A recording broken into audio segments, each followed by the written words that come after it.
Welcome in, everyone, to the continuing saga as the Pac-12 10, 11, 9, I'm out of order, spins and turns and twists. And yes, what is the path of the future? Well, we found out a little bit more today. There is not a deal done, but we found out quite a bit more, and we will discuss here on the Voice of College Football. We invite those comments and questions there. Of course, consider the Super Chat contribution. Hit the like button before you get settled, and let's talk some college football. We will be talking about actual play on the field in about 4 weekends, but as it stands right now, we've got two of the best online with us. That is Tony Siracusa from Last Word on College Football, and of course, consultant and strategist Tony Altimore, who we always rely on for tons of historical perspective and metrics as well. Guys, how are we doing tonight? Doing all right, Mark. How are you? Doing just fine. Of course, streaming has worked well here for the Voice of College Football, but will it work well for Pac-12 football?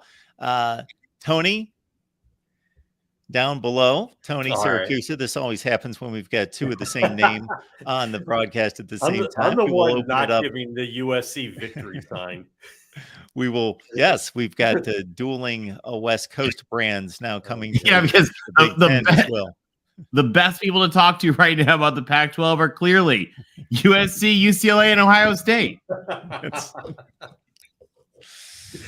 Well, when others cannot do for themselves, then we have to fill in and hopefully lead them to the way to a result, a prosperous result.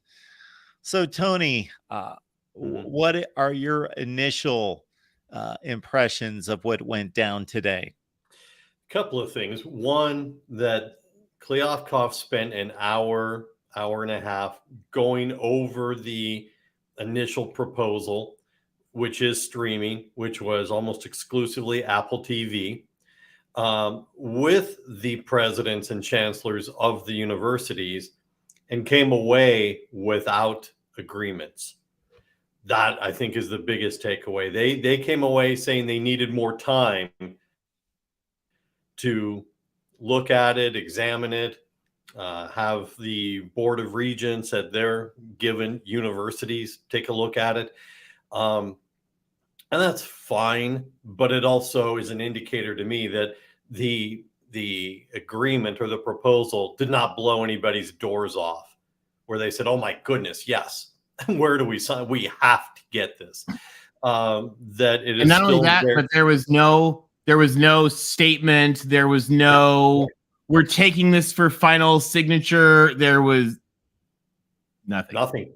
Yeah. So there was silence. There were no leaks, no significant ones, at least. So the commissioner's office was not going to issue a statement, other than they have agreed to meet again on this soon. And the soon is not my word, it's theirs.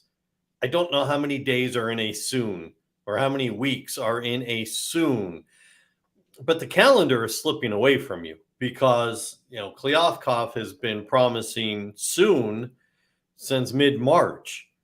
We're now in the early days of August. You're now 10 months away from your existing deal expiring. You have since lost one school and are in danger of losing more. I know it was a couple weeks ago, matter of fact, from Pac-12 Media Day, when Tony and I were on this channel with you, pointing out that Kliavkoff's statement was so poorly done that Rick George, the athletic director at Colorado, walked out of the event that morning and went to the airport and went back to Colorado. And I think Tony and I speculated that night a couple of weeks ago, Colorado's probably out. Colorado's probably, headed to the door literally. And of course, now they've done so. So look, my initial reaction is streaming is fine, but as your tier one media partner with no specific dollars assigned. In other words, part of the look that they had to get was they don't know how much this is going to be for. This isn't like an ESPN deal and a Fox Media deal where it's, 30 million per school per year. This is based on a return on subscriptions. You're going to get a percentage of the increase in subscriptions to Apple TV for those who sign up. The Pac-12 football will be an add-on to your Apple TV subscription, much like MLS and other things are now. How many subscriptions do we get? And you get a cut of that. It feels like one of those guys who knocks on my door talking about, do you want to buy these magazines? And he's getting a cut of whatever he sells. I have a hard time looking at this from a business standpoint and accepting blindly that athletic directors at these major universities are going to be okay with a large portion of their annual revenue budget being speculative every year based on subscriptions and increases in subscriptions, and that you're going to rely on that as a major source of your revenue. Those are my initial takeaways. You're on mute, Tony. Sorry, Tony, just building on that, one of the other issues is, to some extent, the Pac-12 network was a failed subscription-based service that they owned.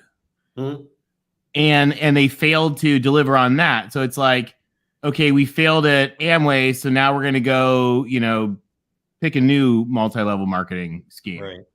The one thing I would add to that, Tony, though, and because you're absolutely right, part of the reason none of the schools ever got the money that they were promised by Larry Scott is because he never delivered DirecTV and AT&T and so on and so forth. The only difference that I would stipulate in this is the Pac-12 network was essentially their tier 3 media partner. It never amounted to what it should have, but it was tier 3. This is your tier 1. This is your bread and butter right here. And boy, that's not much bread or butter. Well, and the thing is I think the assumption, and I had been told by people at multiple schools that their plan in February, which was a lot like this, was for substantially more money than the Big 12. And one of the things that I had talked to people a lot about and had lots of long talks. We talked on here, we talked on over. I've talked with bloggers offline. Like, one of the issues is a debate of, are you in this for the money, or are you trying to send your game to the masses? And I would sort of joke, like, if you want the money, take the money. If you want to send it to the masses, put it on PBS and give everybody a tote bag. But the assumption was always that in which we were clearly told by very high up leaders at a lot of these schools, that the money was good. And so now we're being told the money is less and uncertain. And so when you take a look at that, that's where I say, they're going to, first of all, they're going to need a new commissioner anyway. Yeah. And they're going to need a new exec board because UW and Wazoo have driven this bus off the cliff. And by the way, there's interesting precedent on that. One little note. UCLA's presidents in the 50s did a brilliant job building, one of the great research universities of the world, but were so corrupt in how they ran athletics that UCLA was not allowed to vote in the conference from 1959 to 1964. Right. So maybe Washington and Washington State can sit out a few votes for a couple years until we get the place back in order.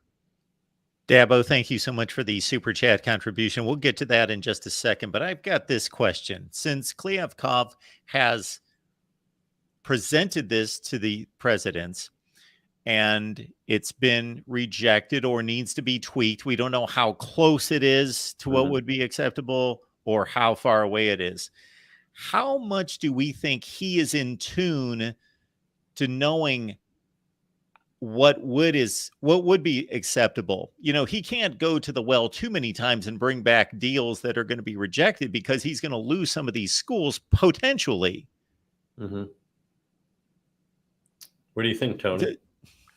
I mean, I honestly have thought about this, and I am not a media person. One of the things I have never done is try to predict the media rights number. And I've always deferred to, others, whether it's what Bob Thompson says or what John Wilner researches or what the president say, or, others. Quite honestly, they didn't just do this on their own. There's a company called SMA that they hired, and they looked at Endeavor, they looked at SMA, I assume they looked at Octagon, somebody like this. SMA needs to be gone today. This is the advisor that's running this process for them, who the Pac-12 has hired to be their media advisor. And they have, I don't know if the Pac-12 has failed or they have failed, but either way, they need to be gone and they need to bring in a new media advisor. The Pac-12 is about to have what we expect to be its best year on the field in decades. And I would defer to media people to say this is a terrible idea, because it may be, but I would almost consider starting over from square one with a new commissioner and a new advisor, because there seems to be, we hear a lot from media industry people about opportunities that they have failed to capitalize on. Mm-hmm. And I don't think that they could they've failed here. So, and not only have they failed, but they fibbed to us the entire time about it. And I find that to be outrageous. And that's an issue that trustees and regents need to have conversations with their presidents on, because they kept, when the presidents speak, this is major, in some cases, hundreds of millions of taxpayer dollars that are into these facilities and all this, and the mismanagement is gross at this point. So I don't know if it would make sense to almost restart, wipe the slate clean and restart, or if they have to suck it up and take this and make do. And maybe they need to get some better fundraisers and make up, because in all honesty, if you're talking about a difference of $10 million, right? The University of California, I forget the exact number. If you include the med school, they raised which is next door, technically separate. They raised something like, I don't know, $1.5 billion or something last time I looked at the fundraising stuff. Washington raises $700 million a year. So if it comes down to it, if they need to fundraise and work their butts off and fundraise an extra $20 million a year to make up the difference for this, that number is doable. But I think they have just so completely missed the mark here. And it's not about money. It's about, do you have the TV package that gives you the resources for the long term? And I don't think they have anything right now, from what we can tell. Right. We one of the things we don't know is the length of term that this agreement would be: 3, 4, 5, 6 years, whatever. We don't know that. We haven't gotten to that yet. We do know that Apple TV would absorb the Pac-12 network, which I found interesting, because read your hands up. Sure. But at last we had heard that it was just going to be the production stuff that was moving out to the suburbs, and they would produce content for whatever streaming service it was. But they're going to keep the talent. They're going to keep all these guys. They're going to absorb the network as an entity to basically do the broadcast. And that's fine. That's all well and good. But I think that, look, Kliavkoff has, we've talked about this numerous times. Top priority when he came in the door 2.5 years ago had to be the TV deal. It had to be making sure USC was happy, because there was a lot of disgruntlement already from the Trojans. And I don't know what kind of efforts he made, but they didn't work, because USC's gone. UCLA went, right with them. But now you're looking at stopping the bleeding, because now you're hemorrhaging. It's easy for Dan Lanning at Oregon to make a joke about Colorado hasn't won anything in forever, so who cares if they leave? It's not the point.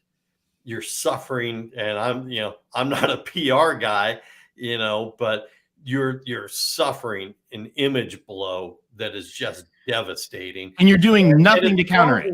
And it's nothing to counter it. It's putting you in a corner as a negotiator if you're Kliavkoff, because you're losing whatever leverage you've got. There's no escalate. The Big Ten, the new Big Ten contract has escalator clauses in it. If you add teams, the contract will go up a certain percentage. It's a massive escalation if you add Notre Dame. This doesn't have any because it just assumes that if you're adding more teams, we'll add more subscriptions and you're getting paid off the subscriptions. So if you add San Diego State, we're going to get, a couple 100,000, subscriptions to Pac-12 on Apple TV out of San Diego, or Dallas if you add SMU, and you're getting paid off of that. There's no reason to build in an escalation clause for it when you're getting paid the VIG basically. And so, it's and this is what you got right now after 2 years. This is what you've got. You're adding the potential of that many from San Diego and Right, Dallas. sure, I can't imagine that the percentage. Oh no, I was throwing out. I was throwing out raw numbers, Sure. but just to make the point that you're getting your cut off the additional subscriptions. There isn't anything else. Well, it's almost like running a household saying that, we all run households saying, okay, that these are set costs, starting with a mortgage, which is the most expensive. And okay, the electricity bill is going to go up 23 bucks next month, whatever. But we're talking about, to your original point, Tony, where the structure, the main tier is built off a hypothetical. Yeah, it's built off a hypothetical. And so most likely the Pac-12's opportunity to go in reverse and get those kind of partners that are going to have concrete numbers, to me, seems unlikely. You would think that they would have started there. Right. I agree with that. And what happened today makes it all the more impossible to put it in reverse to go get those other partners, because one, why would they rescue you at this point? You created this mess and you got to get yourself out of it. But two, let's say hypothetically, because look, I agree with Tony. We saw for months, a lot of highly valued West Coast reporters, talking about how this was going to far surpass everything was fine. The rest of the conference was going to stay intact. That's one. And two, their sources were telling them that this deal was going to be north of $32 million a year per school, equal to or better than the Big 12. Now you're seeing, without an actual known dollar figure, you're seeing estimates that this would be in the 20, 22, $23 million range, and, per school, per team.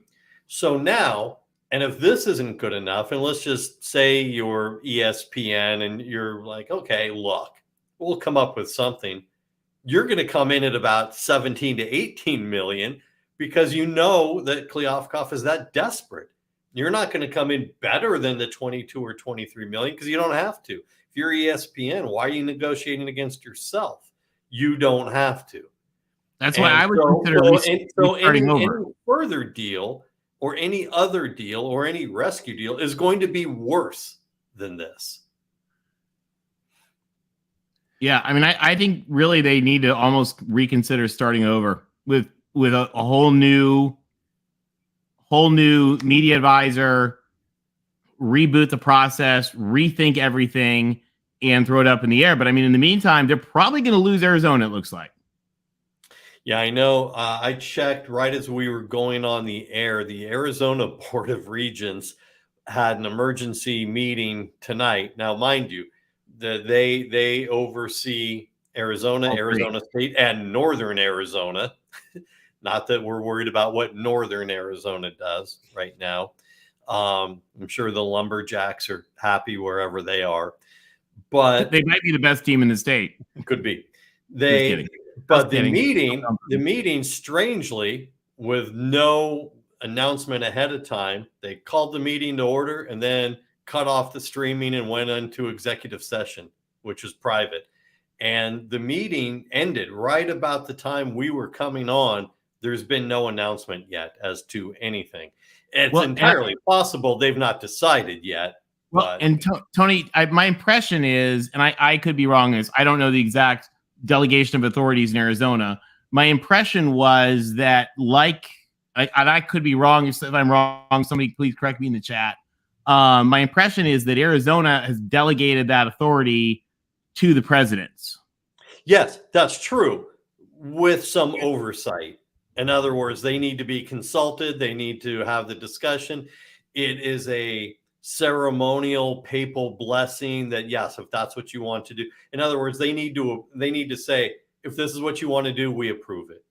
And if you want to do this instead, we approve it. That approval needs to be there, at least in formality. So they're not going to have an issue. Now, I had been told by very high up Arizona people a couple of months ago that they did not want to split them up. Correct. And there's a YouTuber out in Utah who has the other day supposedly spoke to an Arizona regent who said that they have changed their opinion of that.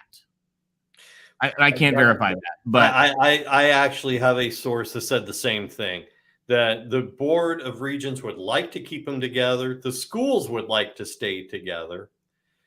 There is, however, even though Brett Yormark said, or I'm not sure actually it was him, but someone else within his office said, we're good with just one more team, so that we get that even number. We're at 14. However, if, and let's just assume that team is, Arizona, if they were also able to, within the next couple of weeks, get Utah and Arizona State, they're not going to say no.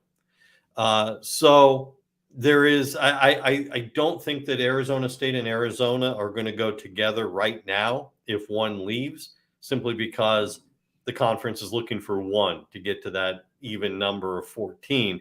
But I don't think that shuts the door on Arizona State and or Utah coming in at some point either. So we've got 9 schools left in the Pac-12. Do we consider all these schools as of right this second? Yes. We're awaiting an announcement anytime. No. And apparently there won't be an announcement out based on the sources that I looked at online in regards to this after this meeting tonight. Apparently, Correct. They're not prepared to say anything or make any kind of decision known. Do we consider all of those, when we combine the football brand, the school, everything involved, those to be fairly equal? Of course, they're not completely equal, because my next question leads to, is there a tipping point in terms of a number in the Pac-12, or is that also dependent on which schools would leave that would change that tipping point? I think it depends on which schools leave. I mean, look, if Oregon and Washington are out the door tomorrow, you're in a lot of trouble. You still have the Arizona State, you still have Utah, you still have whatever, but you've got 2 of your high-end football programs out the door. If you lose Arizona, you're losing a good basketball school, and the game against Kansas every year is going to be a lot of fun, and the game against Baylor. But for football purposes, you're fine because you still have some marquee names that you can throw out there for marketing purposes. So I think it matters more which schools. I mean, obviously, if we get all the way down to 6, then we're like, why just merge with the Mountain West and, call it a day. But if you're at 9 or if you're at 8, I think it depends on which schools are still left. And I'm sorry, Sure. Go ahead. Go right ahead, Tony. I was going to say there are a couple key breaking points in this. The first one is 6, which is what you have to have an NCAA conference. Mm-hmm. You have to have 6 members. The second one is 10, because at 10 they can continue with a 9-game scheduling model. So those are 2 really kind of, I think, like key break points as far as numbers go when people talk about who you would add. Mark, we've done, and we talked about a year ago, sort of different scenarios and what you could do in the different scenarios. And one of the issues, I think, is that if you were to lose, say, Oregon and Washington and the Pac-12 South schools, then your entire identity is in flux. And so as you think about all of the standards that you use, that you settled on, San Diego State and SMU, well, all of a sudden now you need to rethink Boise, you need to rethink Memphis, you need to rethink who you are as an entire conference, because you no longer have the flexibility and that identity, and you're doing a whole, large backfill, not just a patch job. And is there possibly 3 phases to this, meaning that right now the Pac-12 would add on, the Pac would add on Mountain West schools that they find favorable, or it transitions into, this is just kind of a straight on merger, like the Pac's down to 6 schools and it's almost a merger with the Mountain West, or the Mountain West, if there becomes a tipping point in the other direction, says, you know what, we're fine where we are and we have a league. You have 5 schools left. You're joining us. So what we would probably see, because remember, the Pac-12 is an NCAA legislated autonomy conference. Mm-hmm. So what I think you would see in almost any case would be, and particularly as long as you had, I mean, the other big question right now is, do we have Cal and Stanford? As long as you have Cal, Stanford, I don't know, Utah, whatever you still have, you would probably still be this is the exact same conversation that we had in 2021 about the Big 12, when I was having to explain to people that the Big 12 was not going to vanish. They weren't going to lose their autonomy status. I mean, it's literally the exact same conversation we had in 2021 about them. But you sweep up into the autonomy conference, presumably. However, I'll give you one history point, though. Ian, and we'll see if they'd be dumb enough to do it again. I think we talked about this the other day, Mark, in one of the streams, but in 1957, 1957 in December, when USC and UCLA and Cal left the Pacific Coast Conference, everybody in the West applied to join the Pacific Coast Conference to replace them, and the PCC literally never voted on it. And then they lost Washington, and then they said, "Okay, well, we'll just dissolve and wait for the new Pac to let us in." Right. And I mean, would they be dumb enough to do that again? Well, and then, by the way, in 1968, they took another vote to pretend that 10 years never happened.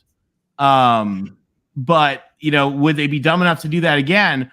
Are Stanford and Cal and Washington and Oregon just sitting there, trying to smile and look pretty and wait for the Big Ten, for a call that may never come? I want to point out something. There was a guy, because I'm looking at the notes at the bottom of the screen.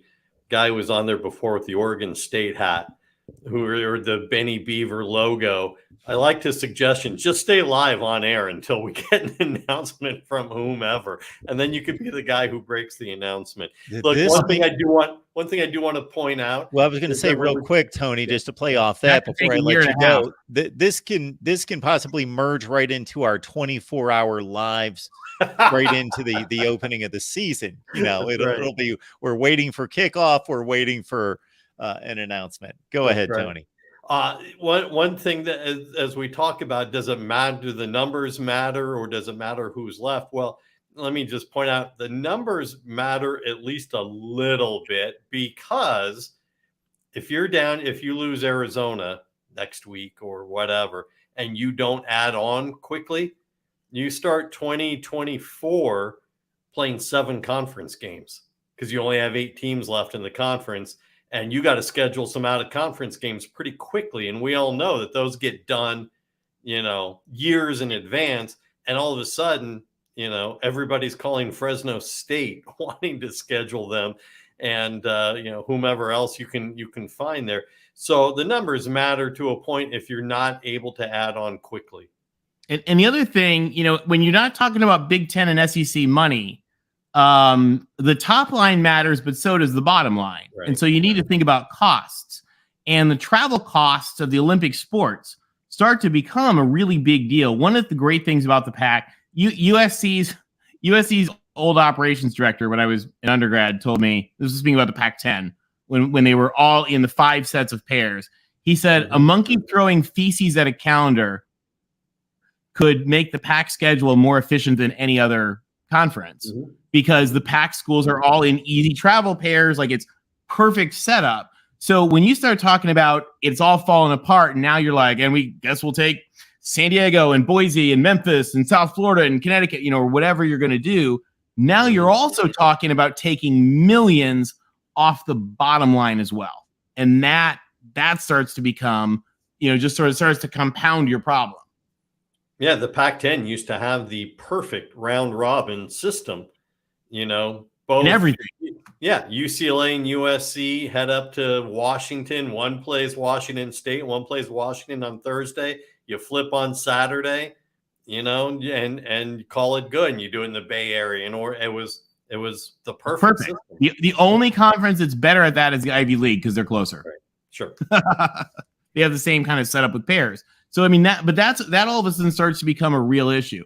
I'll tell you, actually, if they're getting desperate, my favorite suggestion from T-Mac, actually, friend of the show, I don't know if he's in the chat right now, but he had, I thought, a really good suggestion. He said, go add Army and Navy in football. If you're if you're getting hard up. Tony doesn't like that idea, but I like that idea. The idea that there's Tony, have you not told us though that there's a lot of red tape to fight through for obvious reasons with those? Huge red tape. But right now you're looking at like, they have cherry picked, and they cherry picked 4. We know of 3. The Tulane AD has gone on the record and said he does not want Tulane to upgrade to a power conference because of all the enormous costs involved. So I don't know if Tulane was 4 or not, but the 3 that we know of are San Diego State, SMU, and Colorado State. Once we get beyond that, did these media rights deals that have been circulating in the news, those numbers not reach the Tulane president? Did he not receive that? Well, this was in May that I read his comments. Okay. The thing about it is Tulane looks at it, and for them to compete in the Pac, right, they've got to have like soccer stadiums and soccer, wellness centers and lounges, all that. I mean, USC's building a new $30 million soccer and lacrosse stadium. I mean, those are the types of things that you have to have if you're going to compete at that level. And the Tulane AD basically said, like, with the cost of travel, flying from New Orleans to Seattle and Pullman and Portland, San Francisco, that's a long ways, and that's a lot of money. And I think they were saying, well, we're not trying to win the Director's Cup, so we'll just kind of stay here. Stanford and Cal have been awfully quiet. Right. Yes. I wonder, and this is not a prediction, this is not anything. I honestly wonder if they're trying to pull the 1957 thing and just sit there and wait and beg for the Big Ten. Stanford is the only school, by the way, that to date has not made a statement of fealty at all. Now, they're also completely leaderless, rudderless, president immersed in scandal for 8 months or whatever. So, but would they really have to beg? No, I don't think they would. They are academically a perfect fit for the Big Ten. They can walk in the door with their AAU credentials and, sit right at the family table right away. When you've got a Big Ten conference that is really good in football and pretty darn good in basketball and decent in other sports, and you walk in with Stanford, the king of all NCAA championships, with a lot of programs that are paid for by benefactors. The school doesn't even have to pay for them. They've got 12 schools that are underwritten, or 12 athletic programs that are underwritten by donors and benefactors that the school doesn't even have to pay for. Of course, that's an easy call if you're the Big Ten. There is an interesting bit of them just kind of sitting back, waiting quietly. I just want my video from 1 year ago to come true. Big Ten 21. Washington, Oregon, Cal, Stanford, Notre Dame split into 7 3-team divisions. I made the map on that, I think. I believe you did. I think I made the map for that video. I mean, that's, I have said, and I get a lot of flack for it, but I've said from the get-go that I still remain surprised that Cal and Stanford did not come with. And Dr. Sample, who is my all-time favorite professor, who was USC president for a long time, I don't think he would have let Cal and Stanford out of his sight. I know he wouldn't let Stanford out of his sight. So, Right. I continue to remain surprised that the Big Ten has not taken them. And the Pac-5, the 5 founders, which is USC, UCLA, Cal, Stanford, Washington. Those 5, they have a weird bond. And, I mean, if I were the Big Ten, I would have taken them all. But the Big Ten presidents didn't want to. But I'll give you one other thing. And, Tony, I'd love your thoughts on this.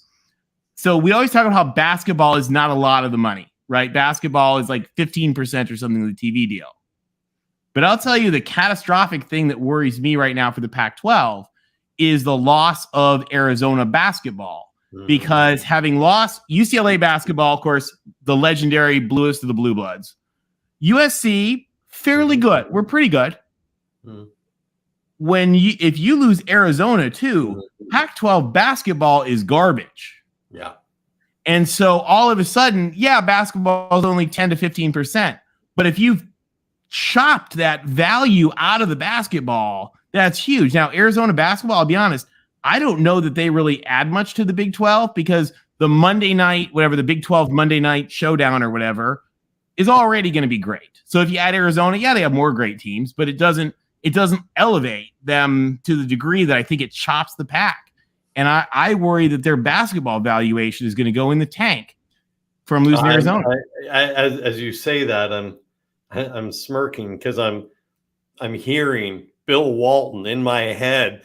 Dave Pash, we've got a great Pac-5 showdown with Washington State and Oregon State and the Great Palouse and the Rome of the Pacific Northwest. No truck stop conference here. This is a beautiful, harmonious thing we've got. But it would devastate. It would devastate Pac-8 basketball. I already went on one of my social media sites earlier and found one of the old Pac-8 logos, which is what it was when I started watching. Back in the early 70s. Found the Pac-8 logo and put it back up there on my social media. There was something, Mark. By the way, thank you to George Reload. We appreciate that. Nice comment. Thank you. Absolutely. We'll let Tony finish his point, and then we'll run through the super chat contributions. There's a little bit of I've only spoken with her once, so I'm not going to say I know what she's thinking. But there's got to be a little bit when we were talking about would the Mountain West just absorb whatever is left. You're saying it's not going to be a merger because remaining Pac-12 schools, you don't have any leverage, but we'll absorb you into the Mountain West.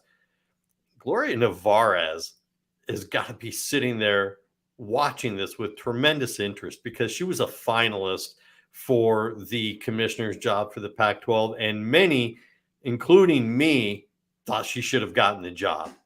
Thought she absolutely was immensely qualified for the job and should have gotten it, having been an associate commissioner already with the conference and then moving to the Mountain West. She's got to be sitting there just having her cup of coffee in the morning and saying, let's see what Kleofkoff is up to today.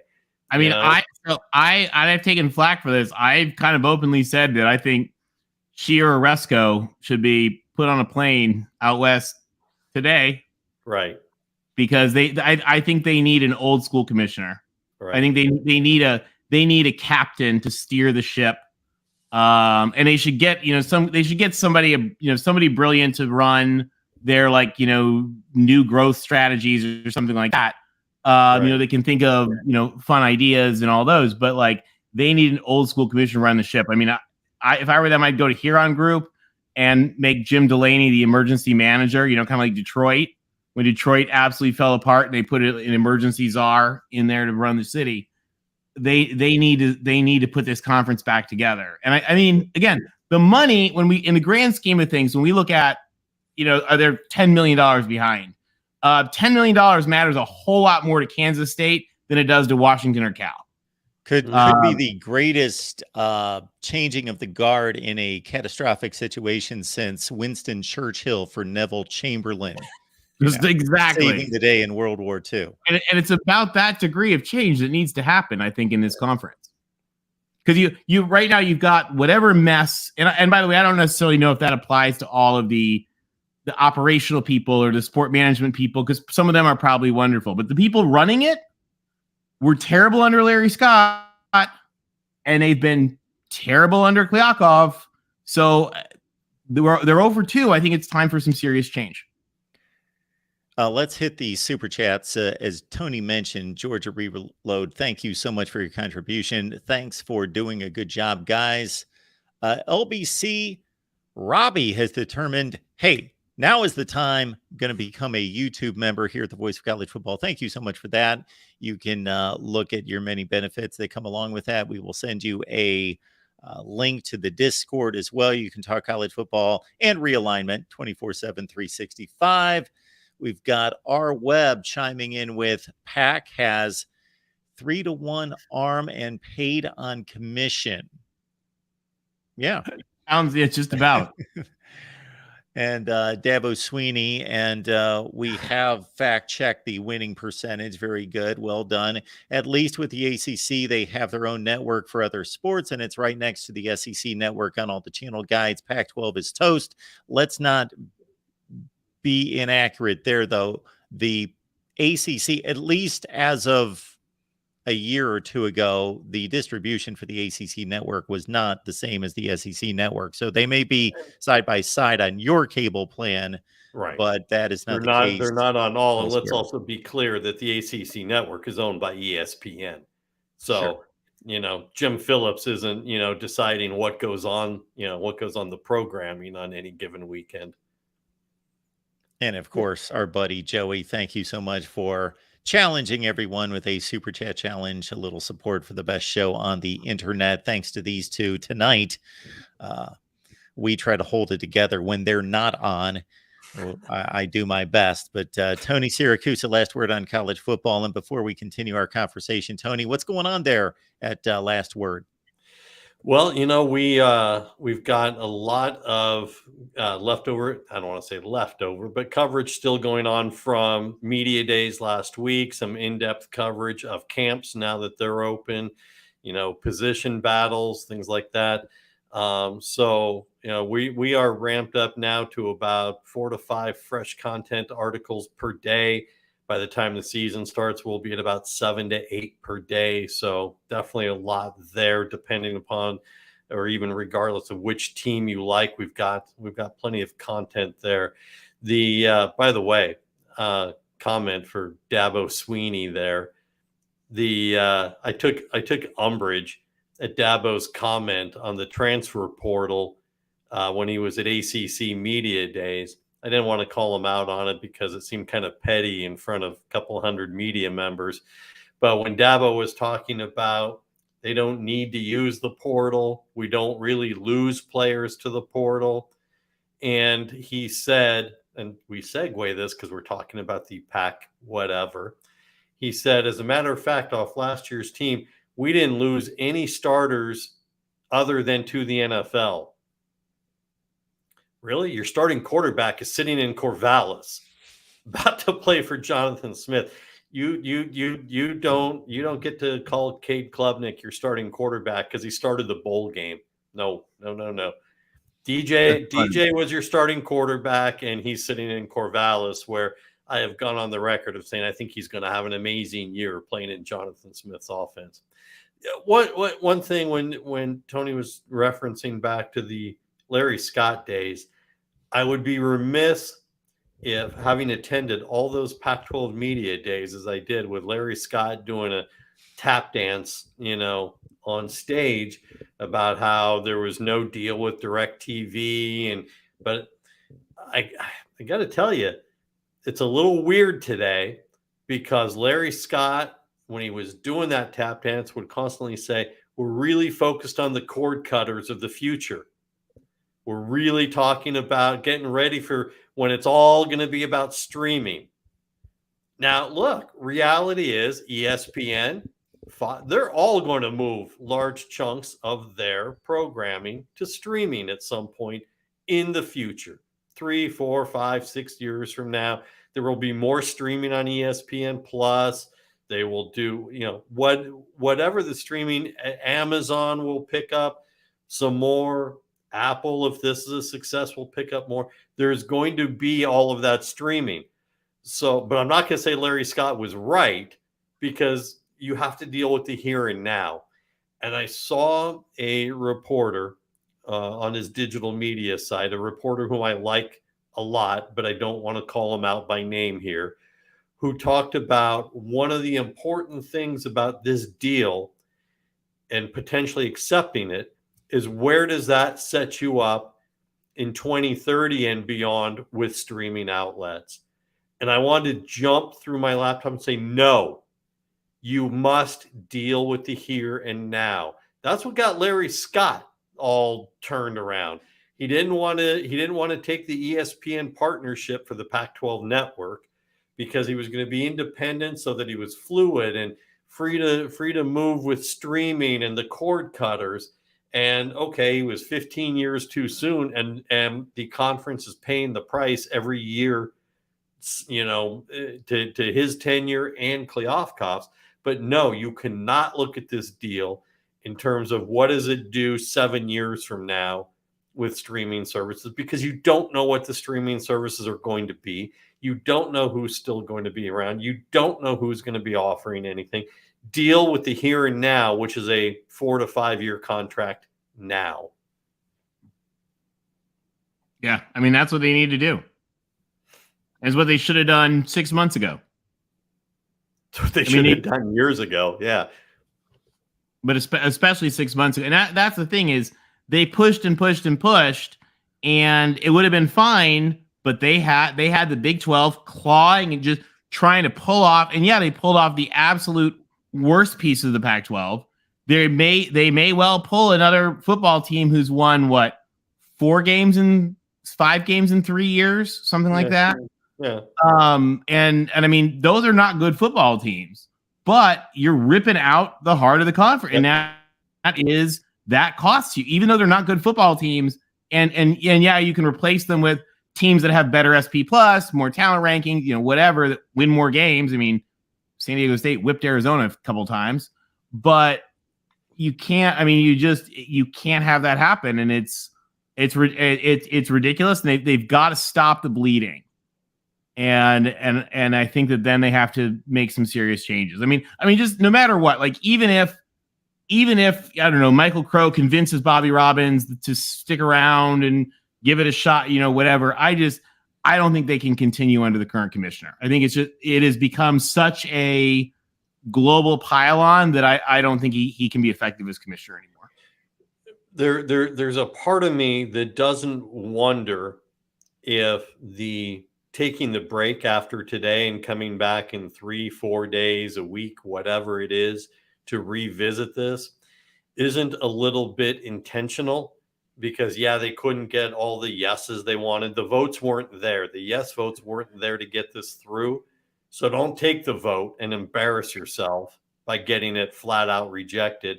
But also, if you're Kleofkoff, you're hoping that this downtime gives some of the guys who really are committed to trying to make this work, and have them trying to work over the guys who are sitting on the fence and maybe leaving.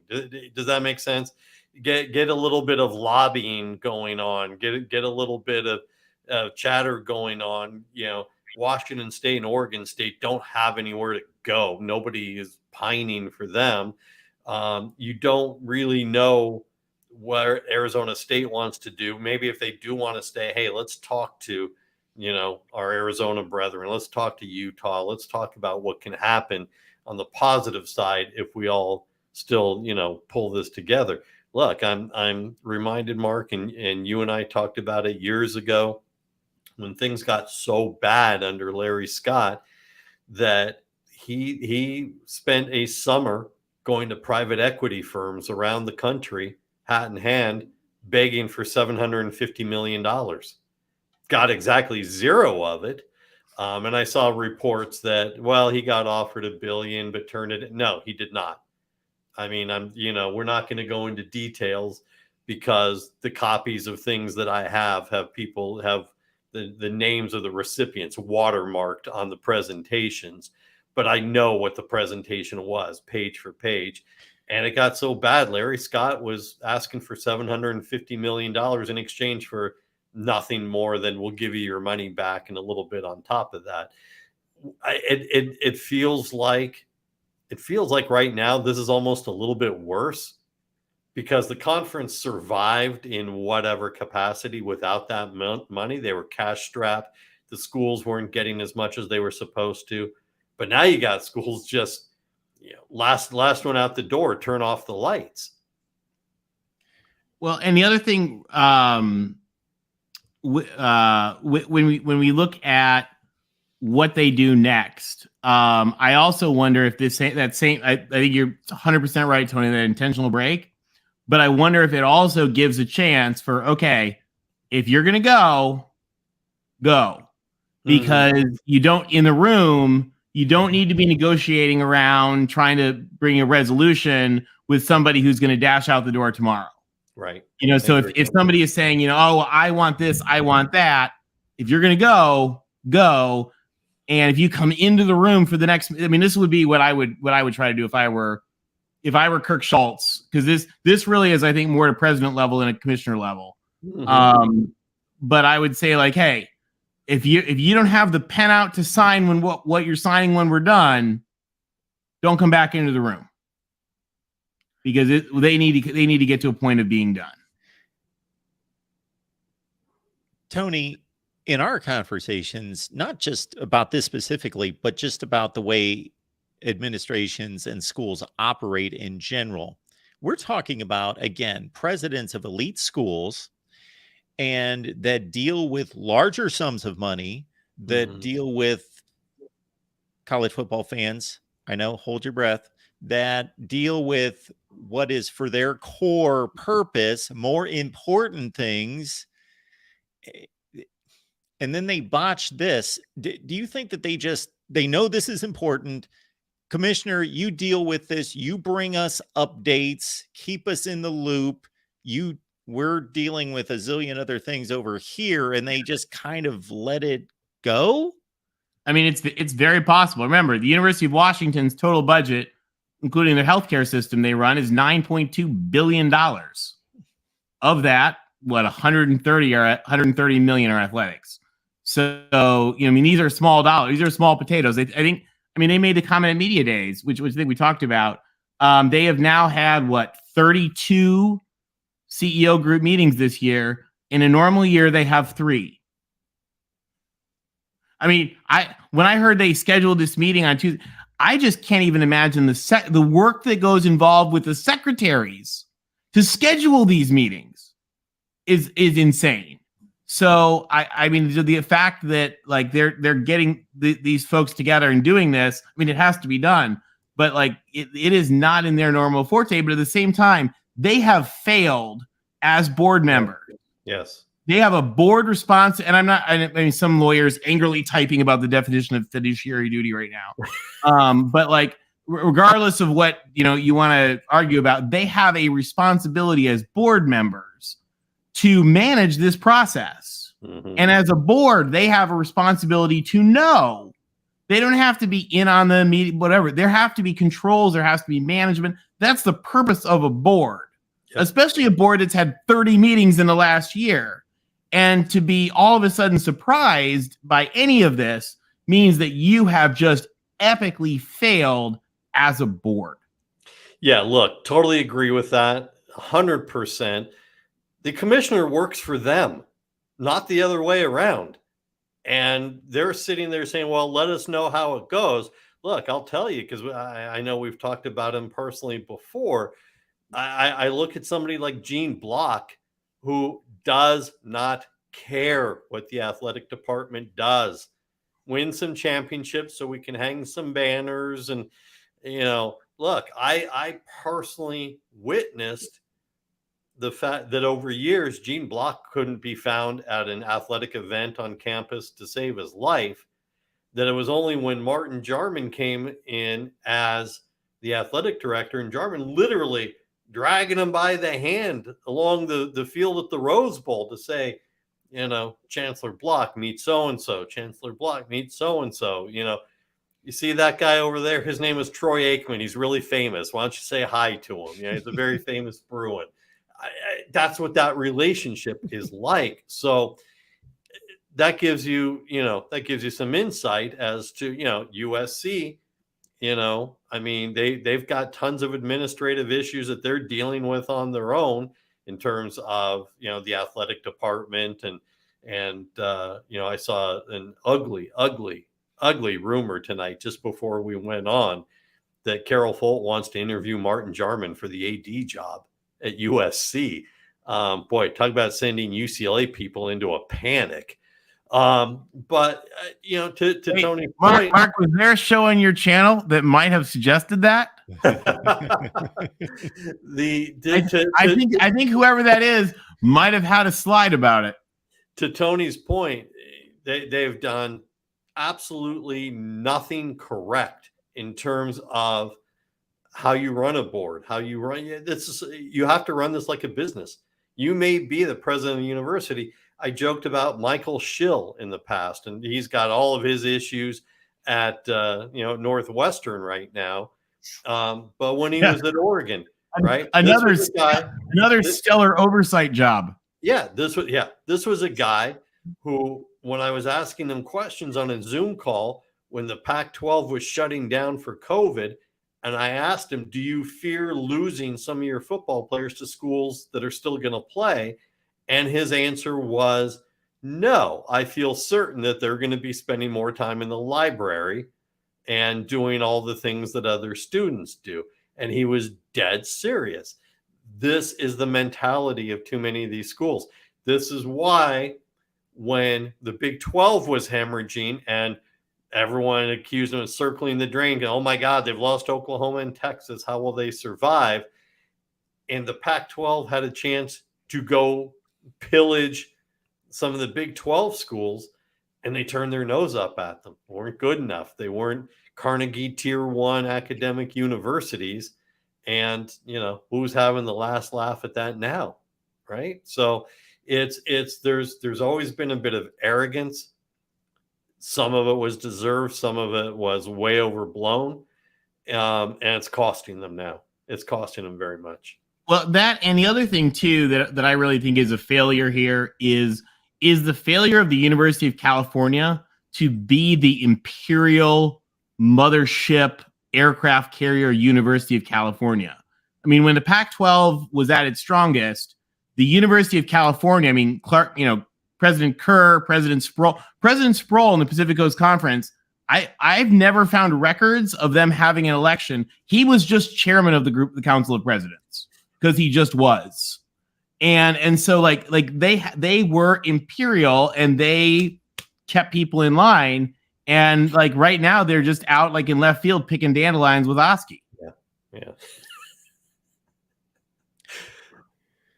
So I mean, when you're the University of California, Stanford's always been snooty in the corner, but the University of California, I mean, they are the aircraft carrier, and they're acting like they're a little like the SS Minnow. They are. I mean, it's just they're not doing anything. And by the way, they do care about their sports. I mean, they just pumped $30 million. The poor thing about Cal is that they're like the person who's trying to follow the recipe to bake the bread. Every time you take it out of the oven, it's collapsed. They're doing the stuff that you're supposed to do. Their teams just lose unless they're in the pool or on a boat. So, poor Cal, but Cal needs to be Cal. Right. And the other thing the Pac has not done at all with this whole Big 12 stuff is they didn't fight back at all.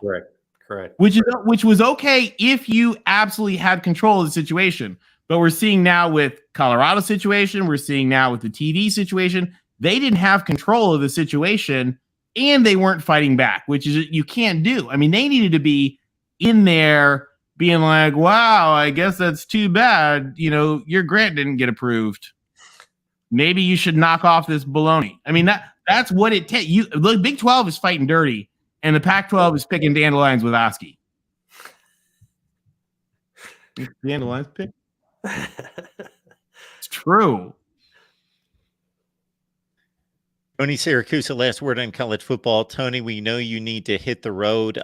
Any parting shots, any other points that you wanted to bring across? No, look, I think whatever happens needs to happen sooner rather than later, because as Tony and I have both used the term, you got to stop the bleeding.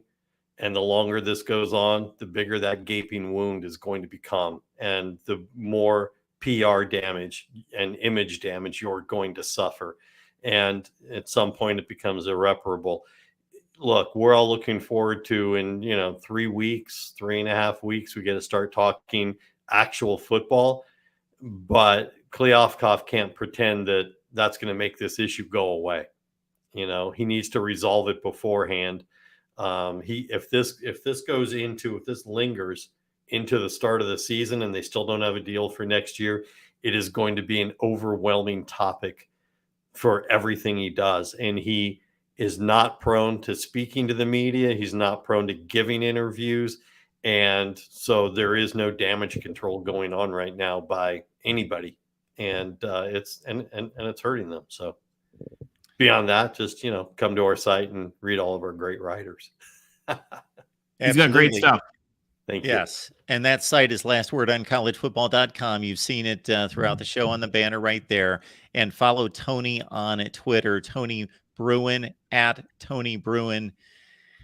He's a definite follow. Football Writers Association votes on just about every major award in college football, and deservedly so. Thank you, Tony. Thank you so much for being here. We know we lean on you for these type of events. And again, thank you so much for your time. All right, guys. Tony, have a good night. Fours up. Fours up. All right. Fours up. Take care, guys. Have a good night. Thanks, Tony. All right. We will keep it rolling here. And Tony, you as well. I want to make sure that I'm respecting your time. Yes. If we have DeReal come on, he will have to give you the obligatory fight on. But, fight on, DeReal. And I'm sending a Go Cats to DeReal. Dang, hey, that's very kind of you, since the wager went in your direction. But he's a friend of the show. We love him. Yes. You are certainly more than welcome to stick around, Tony, but I want to respect your time. So anytime you need to cut out, go right ahead, of course. Okay, I got to get some stuff set for tomorrow. We've got you have a special guest coming for a Big Ten expansion discussion, and I told him I'd help him get some slides for that. So we'll have that ready for tomorrow. Tony, thank you so much for that. Thank you for being here. Right on. We'll see you, Tony. Yeah. Absolutely. Tony is coming back tomorrow night with a special guest that has never appeared here at the Voice of College Football. So Wednesday night, big live stream coming your way with Tony Altimore, who's, yes, as he said, leaving to get hard at work on some statistics, some slides to prepare for a special guest that we have coming on tomorrow night concerning Big Ten, the Big Ten side of this, the Big Ten possible pursuit of Oregon and Washington. Pursuit not being the right word, because obviously Oregon and Washington pursued the Big Ten. They have applied for membership going back to last fall. They've been vetted and cleared. That's where it stands right now. Applied for membership, vetted and cleared just a couple months ago. Oregon and Washington to the Big Ten. Will it go through? That's a whole other matter, but we will talk Big Ten expansion, Big Ten realignment from the Big Ten perspective on Wednesday night with a special guest from the Big Ten and Tony Altimore as well. Wanted to catch up with a couple other super chats.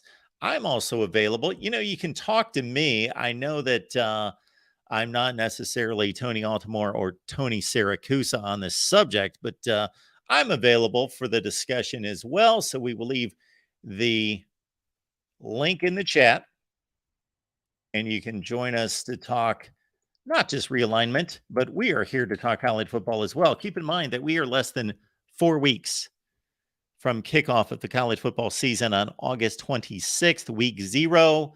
Or for those of you who only consider week 1 the official start of college football, we are 4 weeks and 2 nights away from a Thursday night of Nebraska, Minnesota, Utah, and Florida on that Thursday night. We've got about 10 games scheduled on that Thursday night, the last day of August, this being the first day of August. Think about that. We are within the month of the start of college football. Day 1 of August, August 31st, Minnesota, Nebraska, and Utah, Florida.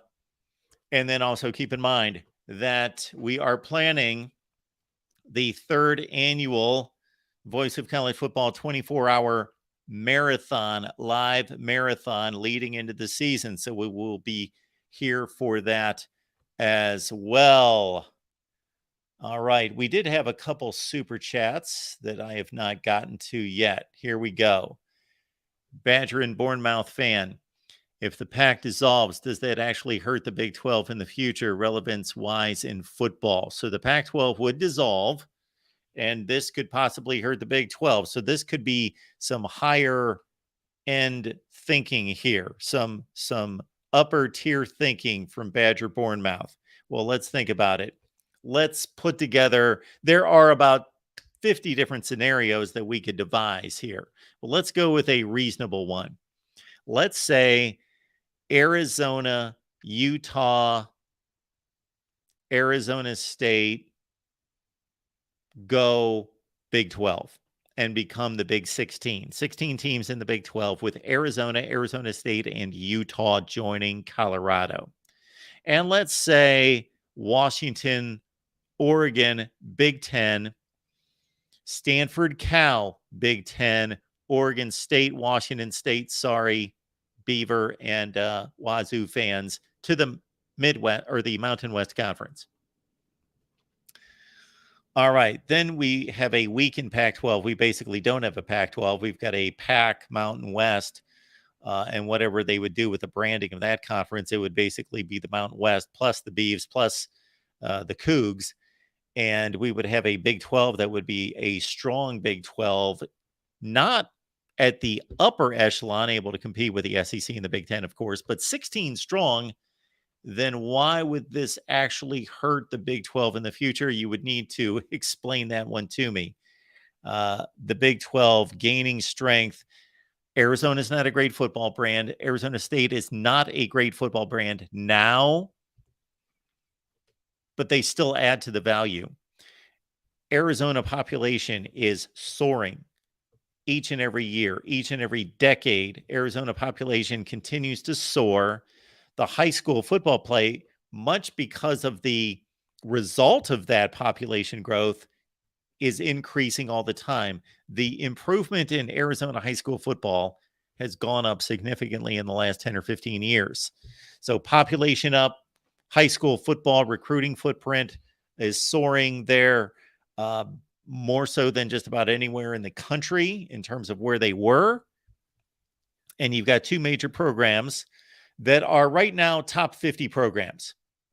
That's all they are, Arizona, Arizona State. But what is the ceiling for those programs? What have they accomplished in the past? We're not going to take the extremes. The extremes are Jake Plummer, 1996, Arizona State playing in the Rose Bowl for a national championship. That's an extreme that may never be met again and probably won't with those schools going into the Big 12. But the ceiling is winning 8 games, winning 9 games, and consistently going to bowl games. And that's a good football property to bring on. Now, once you do the valuation and then you have to redistribute the money, it's probably not making more money overall for the Big 12 or for its member schools, but it's scarfing up more territory, more property, more brand, more markets. So that's a plus. I get your point, but it's a plus. Still a plus. We also have Dabo chiming in again. Thank you so much for the contribution, folks. If the Big Ten adds Oregon, Washington, Florida State, and Clemson, then that gives the Big Ten the premier football brand. I don't see a scenario where ESPN allows their premier football brand, the SEC, to be number 2. ESPN has to pony up to keep Florida State and Clemson. Okay, let's understand a few things. The point is well taken here. However, let's also understand that ESPN isn't just in the business of college football, number one. That's probably what ESPN is best known for, because the major over-the-air networks are invested heavily in the NFL. That's their number one priority. And because there are other networks that do other things, that ESPN is obviously, that has been the cornerstone of ESPN's growth, has been college football and college basketball. Before ESPN ever touched Major League Baseball, the NBA, and the NFL in the 80s, of course, the network was built on college athletics, and the biggest college sport is football. The big college sport that is played the most is college basketball. So that's the origin of the ESPN growth. However, ESPN is in the business of the NBA and Major League Baseball and the NFL with a Monday Night Football game. So let's understand that college football is extremely important to ESPN, but it's not the only importance. It's arguably number one. It's probably still number one, but it's close. The NBA, believe me, I worked at the place. I know when the NBA contract was secured. I know that for somebody who, at least in my department, don't misunderstand me, I was not in charge of the NBA. In my department, had a hand in being in charge for our operation within our department, the NBA, and our operation of executing the NBA programming and live productions, that the NBA is a huge, enormous property for ESPN. So let's understand that we're all college football fans, and ESPN's known for college football, but they have other priorities that are nearly or just as important. And number two, let's also understand that this is not the ESPN of 2005, where money is just dripping off, the ceiling, where money is just flaking off the paint. It's just everywhere. It is everywhere all the time and just increasing. They don't know what to do with it. Think of this. In ESPN's heyday, the cable situation in this country were that there were 113 million households with televisions in this country. This was 10 years ago when ESPN and other cable outlets reached the peak. This was right before digital. If we go back about 10 years, at the time that Rutgers and Maryland joined the Big Ten, and that was a big push from the Big Ten to grab those cable markets. So actually, the Big Ten made a misplay there, but it didn't cost them. They overemphasized, overvalued cable households and didn't see the future that was right around the corner. But it didn't cost the Big Ten. So let's understand, at its peak about 10 years ago, there were 113 million TV households in this country, with about 2.5 to 3 people per household. There you go. There you've got your 320 million people. ESPN, they surpassed 100 million households. So they had 90% of the households in this country at its peak about 10 years ago. Since then, I don't know what the latest numbers are, but I know that that's dipped below 100, below 90, into the 80s, maybe into the 70s. ESPN has lost like 25% of its market. Now, they've made up some of that through streaming, through subscription services. They've made up for a little bit of that, but they've basically lost a quarter of their money. And again, believe me, for working in the place, and I wasn't like in the accounting department somewhere or in sales where I didn't know what was going on from a television side. I was like in the nerve center there, working on the live productions. So understand that ESPN, as opposed to ESPN2, ESPNU, the SEC network, all that made 90+% of the money, the main ESPN network. So that is huge, enormous in terms of sales. That particular part of the network, ESPN itself, way over ESPN2, SEC, and the rest of them. And so a lot's been lost there. A ton of money has been lost. So the original point that I was going to make is that when ESPN was in its heyday, and I think this is still largely true. So whomever you pay your cable bill to, if you still have cable, if your cable bill is $140 a month, you are paying pennies to each one of those zillion networks that you get. Okay. And this is still largely true. I don't know what the current numbers are, but they've got to be close to this. But in ESPN's heyday, ESPN was receiving over $7 of that bill. And the closest network to ESPN at one point was CNN and a few others, TBS, TNT, at around 80 or 85 cents. That's how much ESPN was valued, and all the other channels that came along with it, all the other ESPN family of networks. That's how much ESPN was valued compared to everybody else on your cable system, that you were paying ESPN over $7 a month, and the next most was 80 or 85 cents. So that's where ESPN's coming from. So understand when you ask this question or make this point, that ESPN does not, it's not 2005 where they would be like, okay, we've got properties that are in trouble and they could possibly be moved to say, throw them $100 million to cover that, so we don't lose X, Y, and Z to the Big Ten, who plays only on Fox, CBS, and NBC. ESPN's losing money, losing tons of money, and they will have to live with the SEC being number 2 and still making a lot of money. They're not going to just make sure that the SEC is number 1.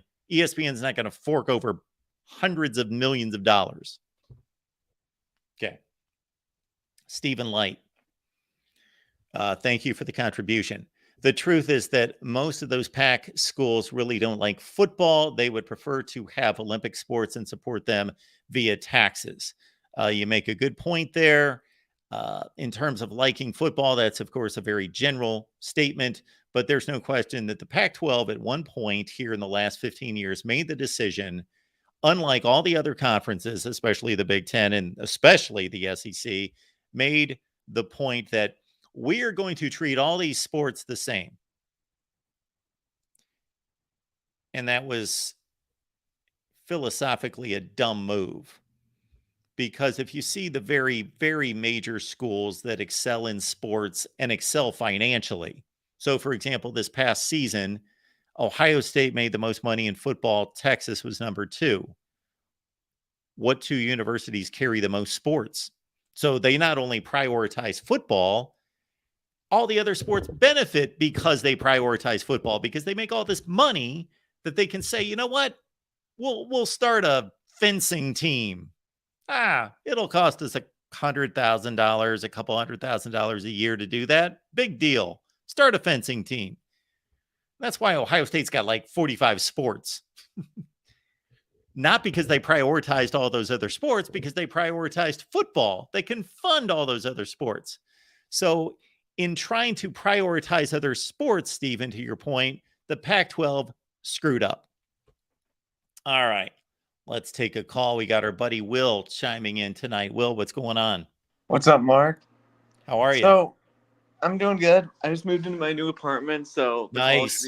the call should be much better. Like the Okay. quality. I just Are you gotta going get to the show it table. off to us some night? Yeah, sure. I just gotta get the table and the Wi-Fi settled up. So Very good. But who do you think that Clemson fan? He kind of raised a question to me. Who do you think the SEC will go after? Do you think they will expand at all? Yes. Who would you think their targets would be if Florida State and Clemson also join the Big Ten? Oh, if Clemson and Florida State are gone, Mm-hmm. I think those two have to be the SEC's two priorities. Mm-hmm. I mean, I agree, but like I heard that rumor, and I'm like, oh, if it's true, what the heck the SEC is gonna do? This is where the Big Ten has, and this advantage has not existed the entire time, but the way the landscape has changed, it's fallen into the Big Ten's lap to a certain extent, and we'll see how it plays out.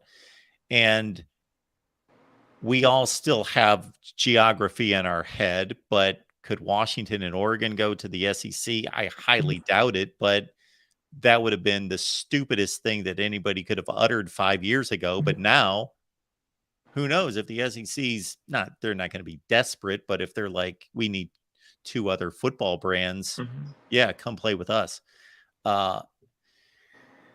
But those are the 2 reasonable ones that are worth so much more than anybody else on the board, that makes sense for them culturally, geographically. And, there are so many great ties. Clemson has obviously built up a lot of, I don't want to call them rivalries, but they've got a series with Alabama in the postseason. They've played Auburn a lot, Texas A&M, and they've really played Auburn more than I think a lot of people realize in the last 10 years or so. Georgia as well. They did And Georgia, obviously. Yes. Georgia. Yes. They've got a long history with Georgia. And then Florida State, the same thing. It's not like they've played SEC teams on a regular basis, albeit their main rival is, of course, in the SEC. So then they would be able to check that off as, okay, that's a conference game. Now that frees us up to do some more creative things with our non-conference schedule. We don't have to play Florida out of conference every year. Yeah, I think that the SEC, who knows what they're talking about right now. I would be fascinated and can't imagine that they're not thinking, we have to get Clemson and Florida State. Otherwise, this kind of gets out of control. And the Big Ten, they seem to be able to go in either direction. Yeah. I mean, for the SEC, it just seems like they're more likely to stay in region, like unlike the Big Ten, the Big 12. So, yeah, the Big Ten's done it in such a way that it is not in line with what the Big Ten was traditionally, but it's still, I guess, maybe I'm so used to it at this point. It's been 10 years out to the East Coast that USC and UCLA, again, there's been so much synergy and connection between the Big Ten and the Pac-12 that I know that initially struck all of us as strange, but now that it's been a year in our minds, there is some connection there in an odd way. They played, obviously, they were rivals in the Rose Bowl. The Rose Bowl's the granddaddy of them all, and that's the goal and destination and has been for 7 decades for Big Ten teams. And who did they mostly play? USC and UCLA, the home of UCLA. So there is a connection there between the Big Ten and those 2 schools. Yeah. Well, I don't know. It'll be interesting to see like which ACC teams they poach. Like I don't know. Like, do you think they might go into like one of the Virginia schools, UNC? So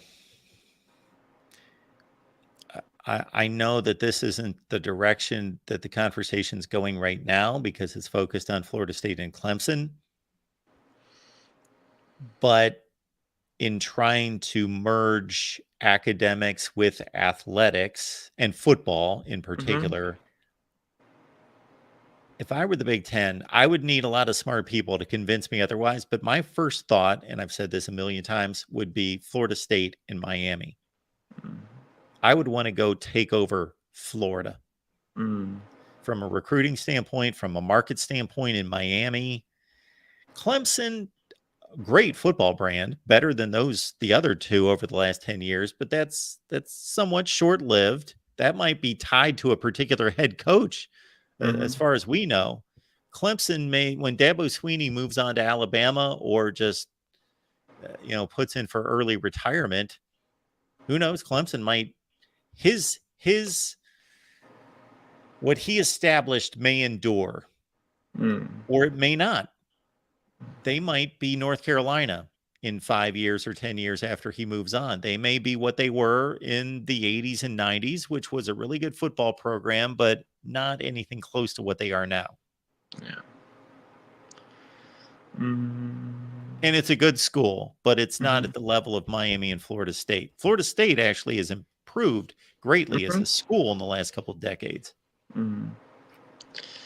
Yeah, it'll be interesting. Like Miami seems more Big Ten, but I don't know if they could get both. That would be huge. It'll be interesting to see like if any other like academic schools get any love from like if Rice would go to the SEC or something like that. But Rice to the SEC. well, I don't know, just as like a partner to Vandy. I don't know. I mean, maybe if they, I mean, they made a bowl, so maybe if they improve, I don't know. Rice to the SEC. Boy, that's a new one on me.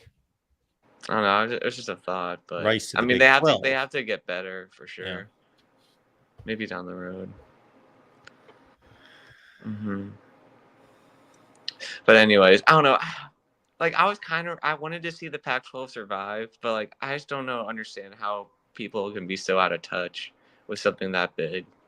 The presidents, I don't know. It just makes me shake my head.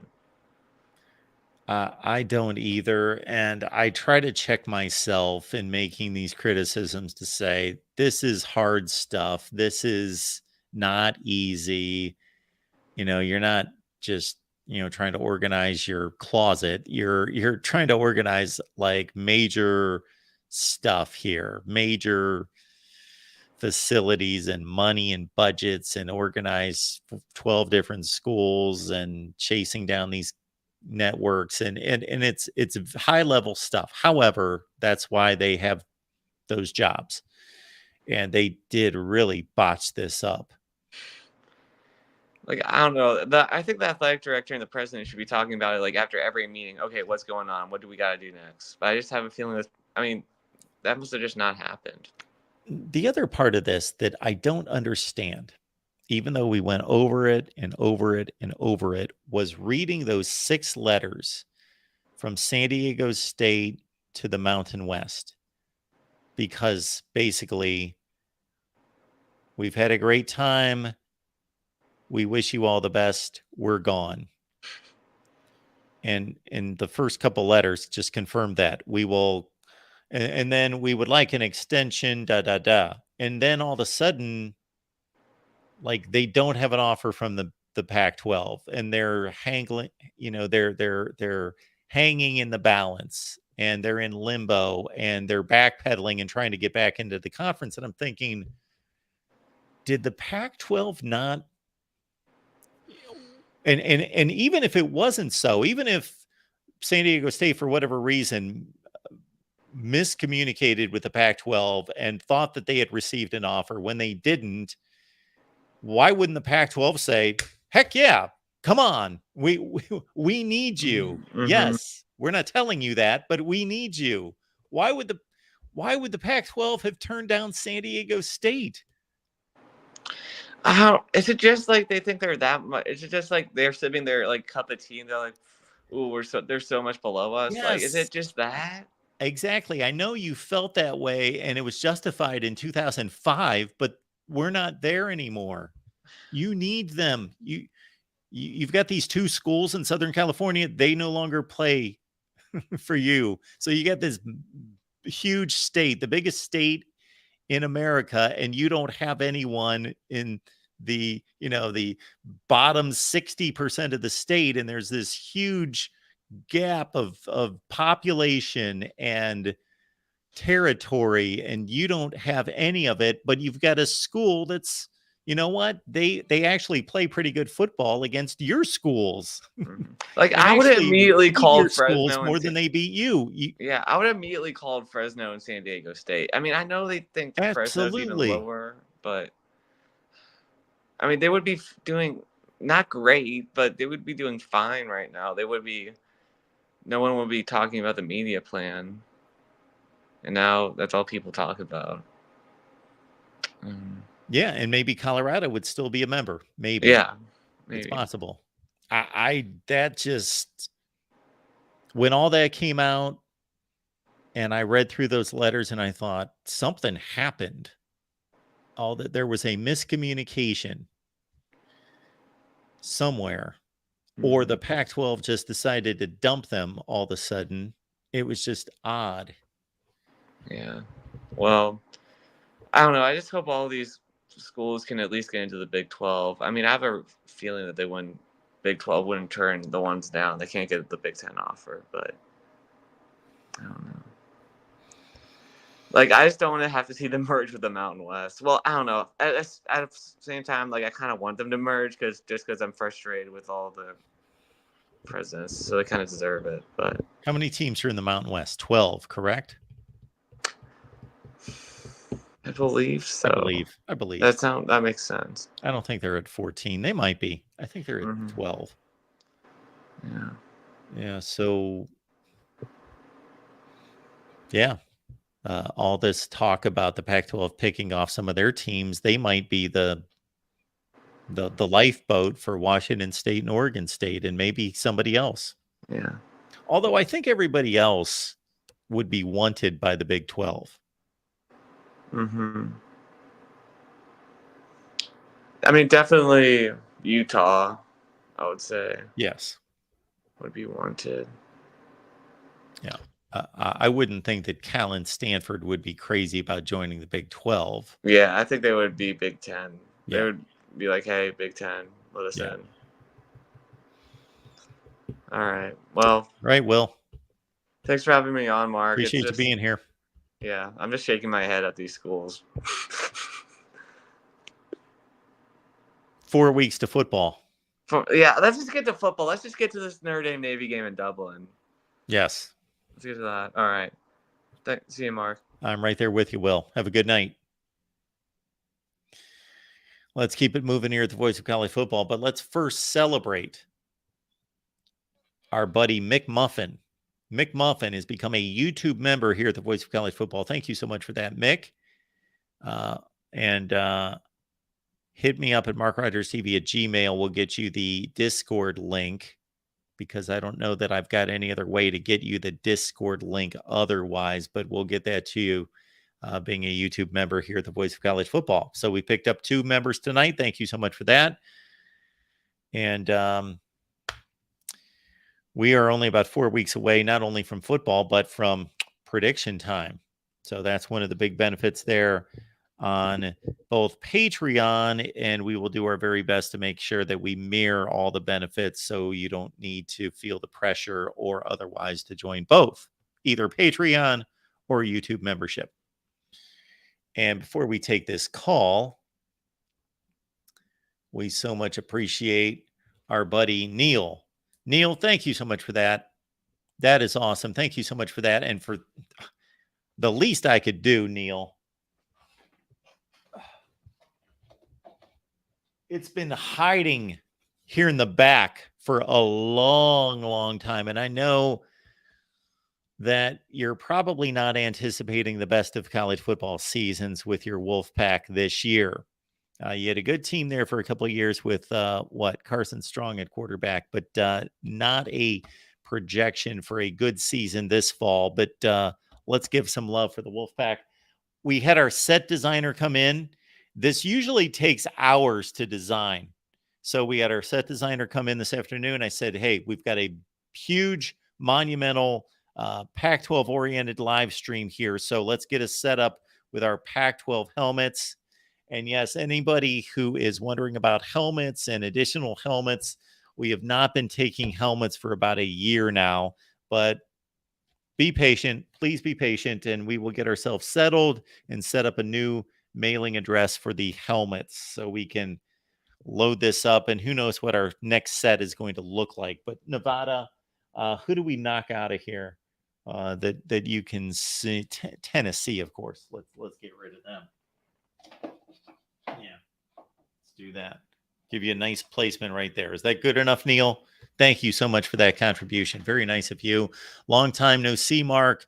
Have not caught a live stream in a long time. Well, make it on back. We appreciate you being here. Now that football season's almost here, you know where to come back to. And that's what the deal is with many of you. You stray toward working on the garden, working on the lawn, painting the house, watching the NBA, doing whatever you do, sightseeing, possibly hiking, a little bit of travel across the country, across the world, whatever you do, whatever you're into. And then when it's college football time, you come on back. We appreciate that. All right, we got Need More Cowbell here to talk some college football with us. Hey, Mark. Hey, what's going on tonight?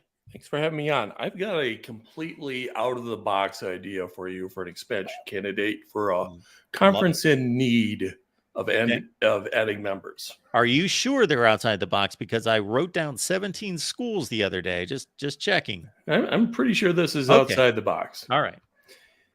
And the candidate is the University of Toronto. Oh, yes, they're outside the box. You are correct. Okay. Let's think about this for a minute. Yes. Who is Canada's baseball team? The Toronto Blue Jays. And that's the only team in Canada. Yes. They are No, but Canada's team. The Expos Right. went south. Then the Raptors are Canada's team in basketball. You add the University of Toronto. First of all, they instantly become Canada's team in football. Yeah. They're the team that can recruit the entire country of Canada. Okay. Second, the GTA area in Toronto is bigger than Chicago in population. Yep. Half the people in Canada live within a few hours of Toronto. Yep. It's an easy market. It's a big market. If you wanted to invite Canada to big time football, you're not going to have a competitor for decades because Toronto is that much bigger than every other Canadian city. And they only have two real media companies. One is Rogers Communication. Yep. And I forget who the other one is. The Rogers Center. Sure. Yep. So it's you've got a partner to broadcast to the rest of Canada if you need to. I mean, again, we're talking about half the population of Canada lives within driving distance of Toronto. You have a whole new sponsorship opportunities because you have companies that know about American sports. They know about football. They are fanatical sports fans. Anybody with any knowledge of the Toronto Maple Leafs know that players sometimes don't even want to play for Toronto Maple Leafs because the media scrutiny and the fan pressure is that intense. Yep. They are nuts. When they adopt a team, they are nuts for that team. You don't have to share that market with anybody ever. And you get Canadians involved in all the other rivalries and all the other aspects of American football. Yeah. So all the sports analogies that are running through my head are Toronto Blue Jays related because I used to be an enormous baseball fan. So, but I know nothing about the Maple Leafs and so forth, except for they're one of the original six. Yeah. Of course. It is by far the richest team in the NFL. Okay. They're the richest team in the what? NHL. Oh, in the NHL. Yeah. And they do have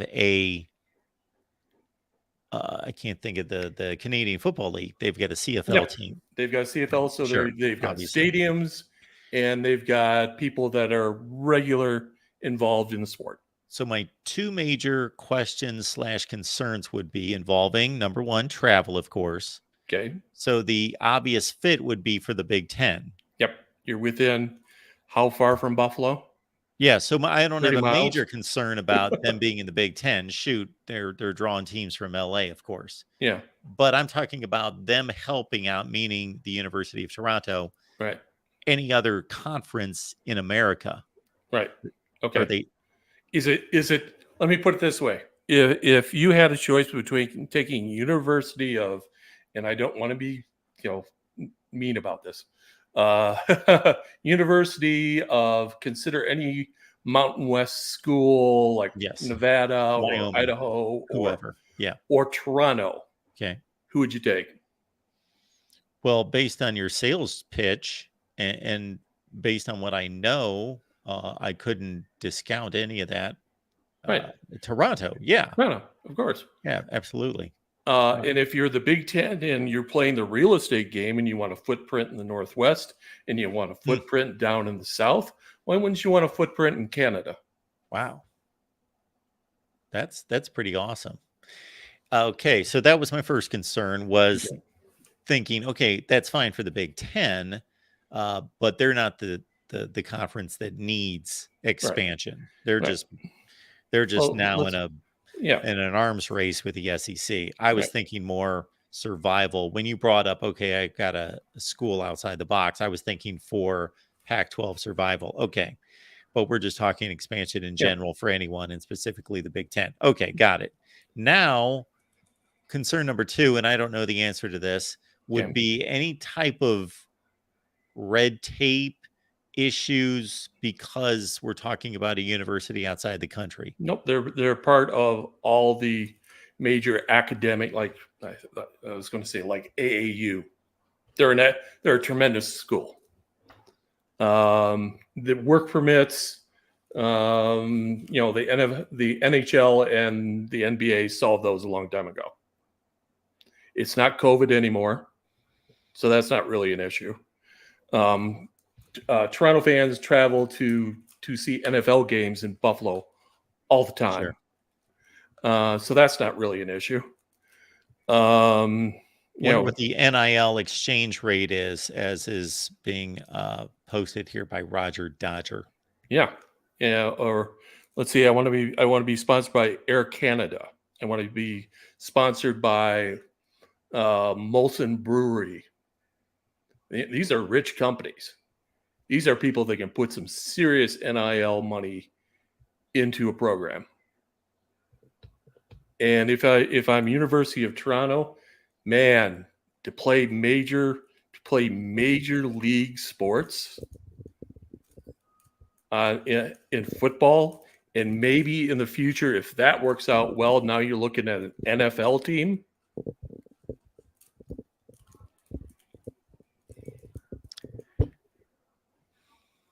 No, I like it. I only had those 2 possible concerns, and that's about it. Yeah, I'm surprised it hasn't come up because it's worth somebody out there looking at the possible finances, because I know how rich the Maple Leafs are. I'm not sure the Raptors are owned by the same people as the Maple Leafs. I'm not sure about the Blue Jays, but I assume it is. I assume it would be also like a brewing company, something of that sort. But I mean, the NIL money coming out of Toronto. Toronto is just rich. It is stupid rich. And what do they have to spend their money on? They don't have an NFL. Don't have an NFL program. Hey, this is the next best thing. Other concern came to mind, as Tony has posted here. The Toronto Varsity Blues would be awesome if they ever wanted it. Anyway, would be, where do the players come from? Well, yeah, I mean, who's going to beat you to a Canadian kid? Yeah, but did they play the caliber of football that is going to produce enough? Michigan usually has, 2-3 players that play at Michigan. I understand 2 or 3 players, but but again, can they? And I understand that's going to be another option for kids in Ohio, Wisconsin, Minnesota, wherever. Sure. Do the Toronto Maple Leafs have a problem getting players? Yeah, but those are. No. Well, they don't need 105 of them. Now that we moved to compensating players. Yeah, but they also don't need 105 players. Yeah, that's true. I just don't know. But do you think of all the minor league hockey players? But they're not playing in Toronto. I'm just wondering about how many American student athletes that grew up in high school in America want to go to Toronto to play football. Toronto is an awesome city, man. I is. understand that, but Yeah. I don't know if that Okay. Well, is I mean, is realized by. Is that different than Madison, Wisconsin? But the perception may be that it is. Yeah. You're going outside the country. Yep. You're going outside the country. Yep. And they spell things a little differently. I mean, All right. Well, good stuff there. all right.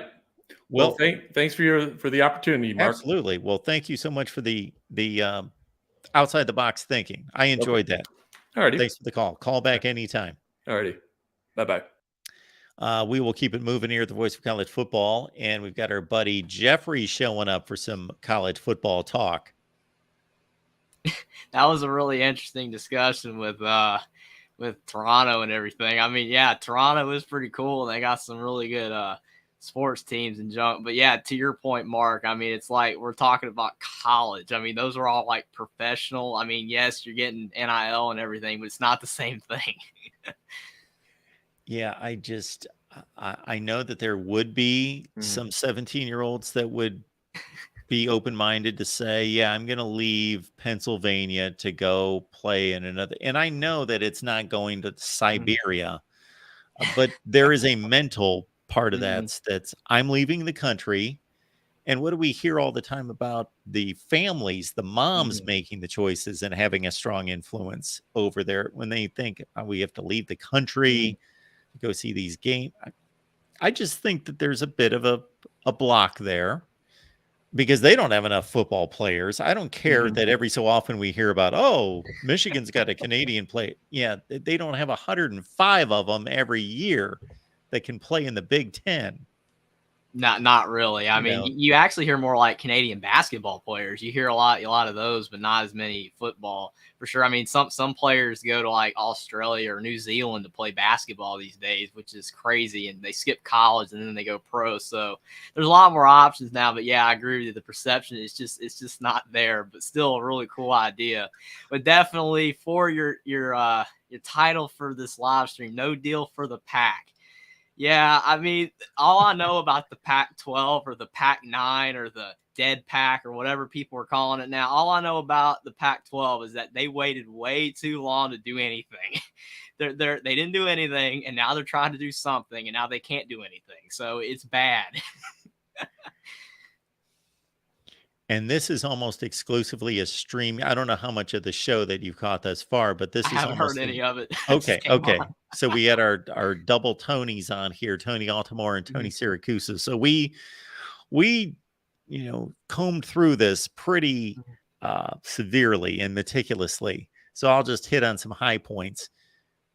We're talking about a almost exclusively streaming contract that also doesn't have an exact dollar value. So when we see these dollar values being reported, the Big Ten's going to be paid X number of dollars. Even if this deal was signed, the report would be the Pac-12 finally got a media rights deal with Apple. It's for 7 years for question mark, because we don't know, because it depends on how many subscriptions they get. Can you imagine going into college institutions? They budget years in advance and want to know exactly how much money they're going to make, not just. I mean, I think like overall looking at like you have NBC, Fox, all these networks, they're on your streaming services, your Hulus and your Fubo TVs and all that kind of stuff that didn't exist, 10, 15 years ago. And I mean, they've moved to that stuff. So you can have it on cable, you can have it on these streaming services. So it's more stable, like to your point, to have a monetary value tied next to it. If you just exclusively go and say you're on Apple TV and you're not on like NBC or Fox or anything like that, that's not even secure at all, because like you said, you don't know how much it's even going to be worth. And the thing is, I don't want to say anything super negative about the Pac-12 because I hate this is happening to them, but it's like, are people really going to buy Apple TV to watch Stanford and Arizona State or something like that? I mean, it's just not, especially if Oregon, Washington leave. I mean, to the Big Ten, which I wanted to be on your stream the other night. It was like 1 a.m., so it's like super late. So I missed that one. But I mean, it's like I just don't really think it's not gonna sell. It's not gonna draw people. It's just too late. Unfortunately, the conference it's about gone. And adding San Diego State, adding SMU, Boise State, it's not going to fix it. It just is not going to fix this mess. That they've lost their brands, and they don't have really nothing going for them at all. And if you lose Oregon, you lose Washington, you lose Stanford and Cal somehow, Arizona State, Utah, whatever, it's over. I mean, there's not even going to be a conference left. You can add teams and still call it the Pac-12, whatever, but it's going to be like the Mountain West, and it's just unfortunate. I mean, all I know is I talked about the Pac-12 network and how that was, terrible because they didn't put it on anything like the Big Ten network, SEC network, ACC network, but there's just a lot of other problems that the Pac-12 just was not looking at. And I mean, it just seems like it's too late now. We've got this comment coming in from Dabo Sweeney. Again, the fact-checked winning percentage. Correct. Thank you, Dabo. If Clemson stays, the ACC will make the 12-team college football playoff every season. Okay. If there's an ACC and they're involved as a power conference, Dabo, it doesn't matter if Clemson's there. The ACC champion will be playing in the college football playoff regardless. Anyway, winning college football playoffs is all we care here in Clemson. If ESPN would pay more, I'd rather stay. I mean, here's the problem. ESPN's not making up for that much money.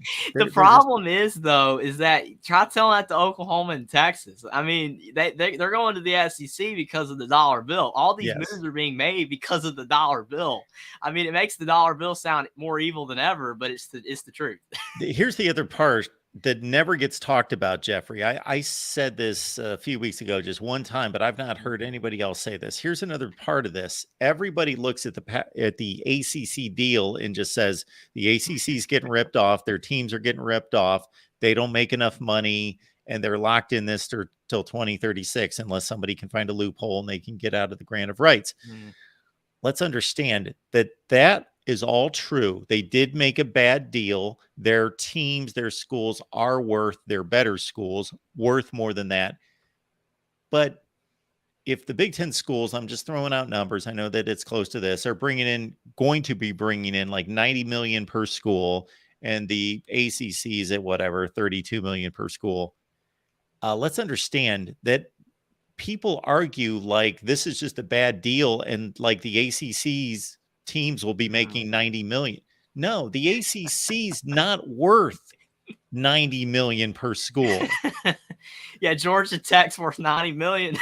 So we're talking like they just cut a bad deal and they just need to renegotiate, or if somebody comes to the rescue that they're going to dole out 90 million to every. No, we did a series with the TV ratings. I remember some of those. Those were good. Ohio State and Northwestern draw more views than any game in the ACC, except for like 2 games the entire season. Yeah, not enough blowout every year, but it's Ohio State.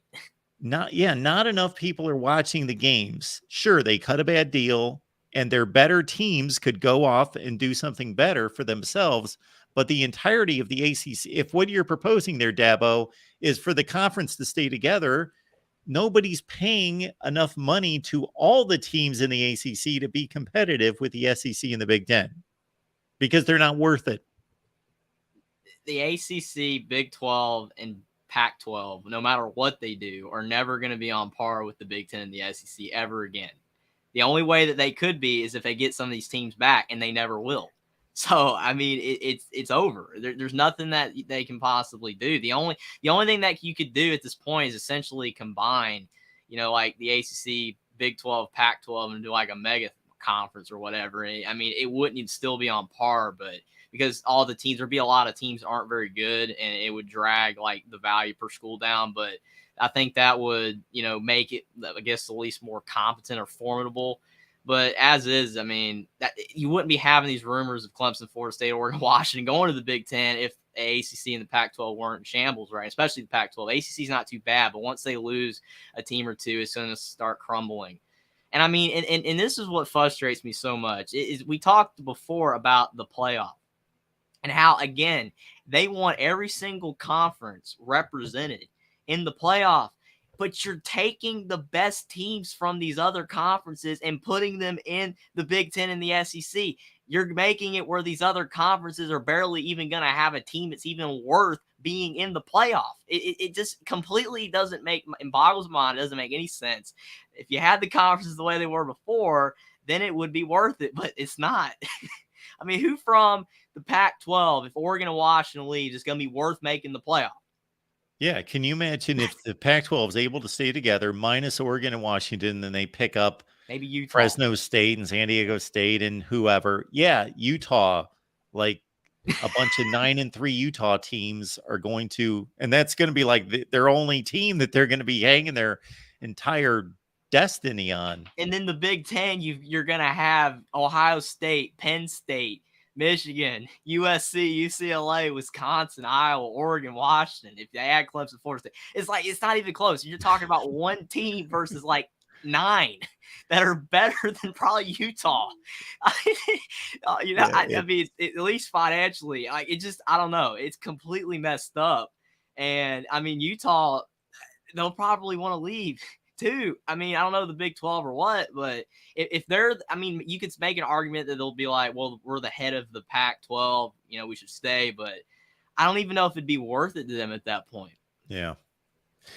And it's only going to keep getting worse as they're making less money than everybody else in the two biggest conferences. And so they're going to have less money to pay coaches and spend on recruiting and do all those things and upgrade facilities and stadiums and pay NIL and all that stuff. They're going to, and when we look at these financial differences for 1 year, also, folks, keep in mind, extrapolate that out for a decade.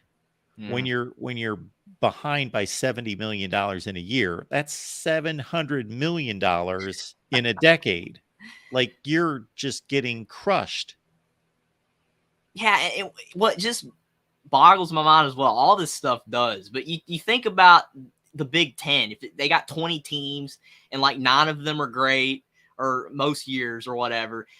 Indiana, like, for example, the money's helping them out. They're building a new football facility thing. It's like, that's great, but somebody's got to lose. So it's like Indiana is still going to be at the bottom because all these other teams are better than them. Because I'm like, okay, you're adding Oregon, Washington, Clemson, Florida State. Indiana's going 0-4 against those teams almost every year. Maybe you'll find a way to beat Washington on a bad year, but it's like, yeah, Indiana's going to make upgrades, and try to, I guess you would say, get on the level more with some of these other schools using the money that they're getting and everything, because the Big Ten is getting all this money, but somebody still has to lose. And you're going to have like these really competent universities and football programs that are still going 3-9 in these super conferences because of the fact they just cannot compete with these other teams. It's so unbalanced. I mean, the order of things, you got to have good teams, you got to have bad teams. But I just feel like, especially the Big Ten, if they have these 4 teams, it's an overload of good teams. There's going to be too many good teams. And you're going to have like really good teams going 6-6. Yeah. It's broken. Yeah, that can you imagine once we get to 20 and 24 teams being like 13th in the Big Ten, but you're a pretty good team. You're like Minnesota. You're like 13th you're in 13th place. We finished in 13th place. Yeah, they're 6-6 and they're 3-6 in the conference, and then they play somebody from the Big 12 that went 6-6 and beat them by 40. I mean, it's like, because they're just so much better. But I mean, I don't know. All I know, I'm still gonna love football and everything. Love calling in, talking all this stuff, because I mean, I love college football, but this and college sports, because this affects basketball a lot too. But this is just bad. I mean, like, the more you look at it, there are so many flaws and problems with all this. It's just going to get more, extrapolated once it happens. You're just going to see it, and people are like, man, I miss it the way it was before. And I'm like, yeah, I said that before they made any moves. I was like, no. I got to dig out all the hateful comments that I took when I produced a video a year ago at this time that had a 21 team Big Ten with Oregon, Washington, Cal, and Stanford, and Notre Dame joining the Big Ten, and I had 3 7-team divisions. You never know. I mean, that would be better because, I mean, at least Indiana could possibly beat Cal and Stanford, right? But again, I'm not liking this Oregon, Washington, Florida State, Clemson thing. I mean, You're 0-4 taking the every Indiana year. angle on all these moves. Well, I mean, I'm trying to think about it because, I mean, I'm like Tom Allen here. He's got a hard schedule this year. 2024 is not bad. 2025 is not looking good. But I mean, if he's still around 4 or 5 years, and if these teams are at it, it's just not looking good. I mean, Indiana's like it's gonna be hard for them to win 4 games. Yeah. I don't know. It just doesn't sound good finishing in 19th place. Yeah, 19th place out of like 21 teams, man. It's like they're in Indiana's probably like the 40th best team in the country. Because they got all this money, and like they're getting like 4-star, low 4 and high 3-star recruits. Tom Allen's finishing like top 30, top 40 in recruiting classes, but they're 19th in the conference. That just is not right. I mean, just say for instance, if this happens where they add Clemson, Florida State, Oregon, Washington, the Big Ten, do you think that the SEC will add Miami and stuff like that, something like that to counter? Because they're going to want to keep up. So this is what fascinates me about this. If this Florida State Clemson to the Big Ten is true, and I said this a few minutes ago, probably before you jumped on, in this at this point, I could throw out scenarios that 3 years ago people would have laughed and said, "This is crazy." Like Utah to the SEC. Yes, Utah to the SEC, Washington and Oregon to the SEC. That seem crazy. And they are still. I don't see them happening, but the Big Ten seems to have this advantage. They've got this Pac-12 connection. The schools fit. They already have the USC and UCLA, so there's that draw. There's a lot of different reasons. And the academics. Stanford, Cal especially, but all of them, Washington too. Mm-hmm. And then the Big Ten can also go the other direction. The schools we're hearing rumored now, North Carolina, Virginia, very good fits for the Big Ten, all of that. Where the SEC, they've got to be thinking if there's any truth to what's going on right now, like we have to go get 2 out of 3 of Clemson, Florida State, and Miami, because we can't go anywhere else. Yeah, to move the needle, we could get Virginia Tech and Virginia, but no, not to compete. Yeah, because I mean, I talked about it like the other day in my video. I was talking about it, and I'm like, Oregon, Washington, Florida State, Clemson are like 4 of the top 5, 6, 7 teams left. I mean, there's not many left. They're almost all gone.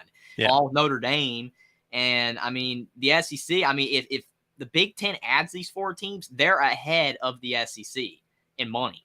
I mean, it's over. Like the Big Ten is in first place. The SEC would be second. I mean, on the football field, Georgia and Alabama and all that, they're going to dominate stuff. But it's like financially and with like the media rights and everything, the Big Ten would be number 1. And the SEC has been number 1 for a long time. So I would think that, and this is only if the Big Ten does add those 4 teams, obviously, but I would think the SEC would do everything they possibly can to add like Miami or whatever, just to try to at least stay exactly the same. You don't want to fall behind. But I mean, if the Big Ten gets Oregon, Washington, and the SEC gets Clemson, Florida State, I would say that's about even, and probably the SEC still ahead. But if the Big Ten gets all 4 of these teams, then the Big Ten's ahead. Yeah, there's only so many chess pieces left, and then it's going to get really boring after that. There's going to be no more moves. We'll be talking about Idaho to the remaining pack or something like that. That's like the next major expansion. Well, it trickles down. We've seen everything that's happened with Conference USA and the American Conference because they keep getting dumped on and teams taken out. So then the American was the Power 6, and now it's not. It's like it's over. It was the rest in peace to the Power 6 ads. It was terrible. they had their argument that had a little bit of weight for a while, but they've been ripped. Their 3 best football brands gone. But there are some other components out there that are decent ads but they're not going to move the needle. North Carolina, Virginia Tech, Georgia Tech, whatever. But in terms of what we're talking about football, period. It's Florida State, Miami, Clemson on the east side of the country, and it's Washington, Oregon, Utah that are either near elite or have the potential to be elite. Obviously, Miami's nowhere near that, but have the potential. I mean, because like North Carolina, they're a step below. They're not as good in football, but I mean, they're a team that, or a university that makes more sense in the Big Ten as well, because academically, it's all there.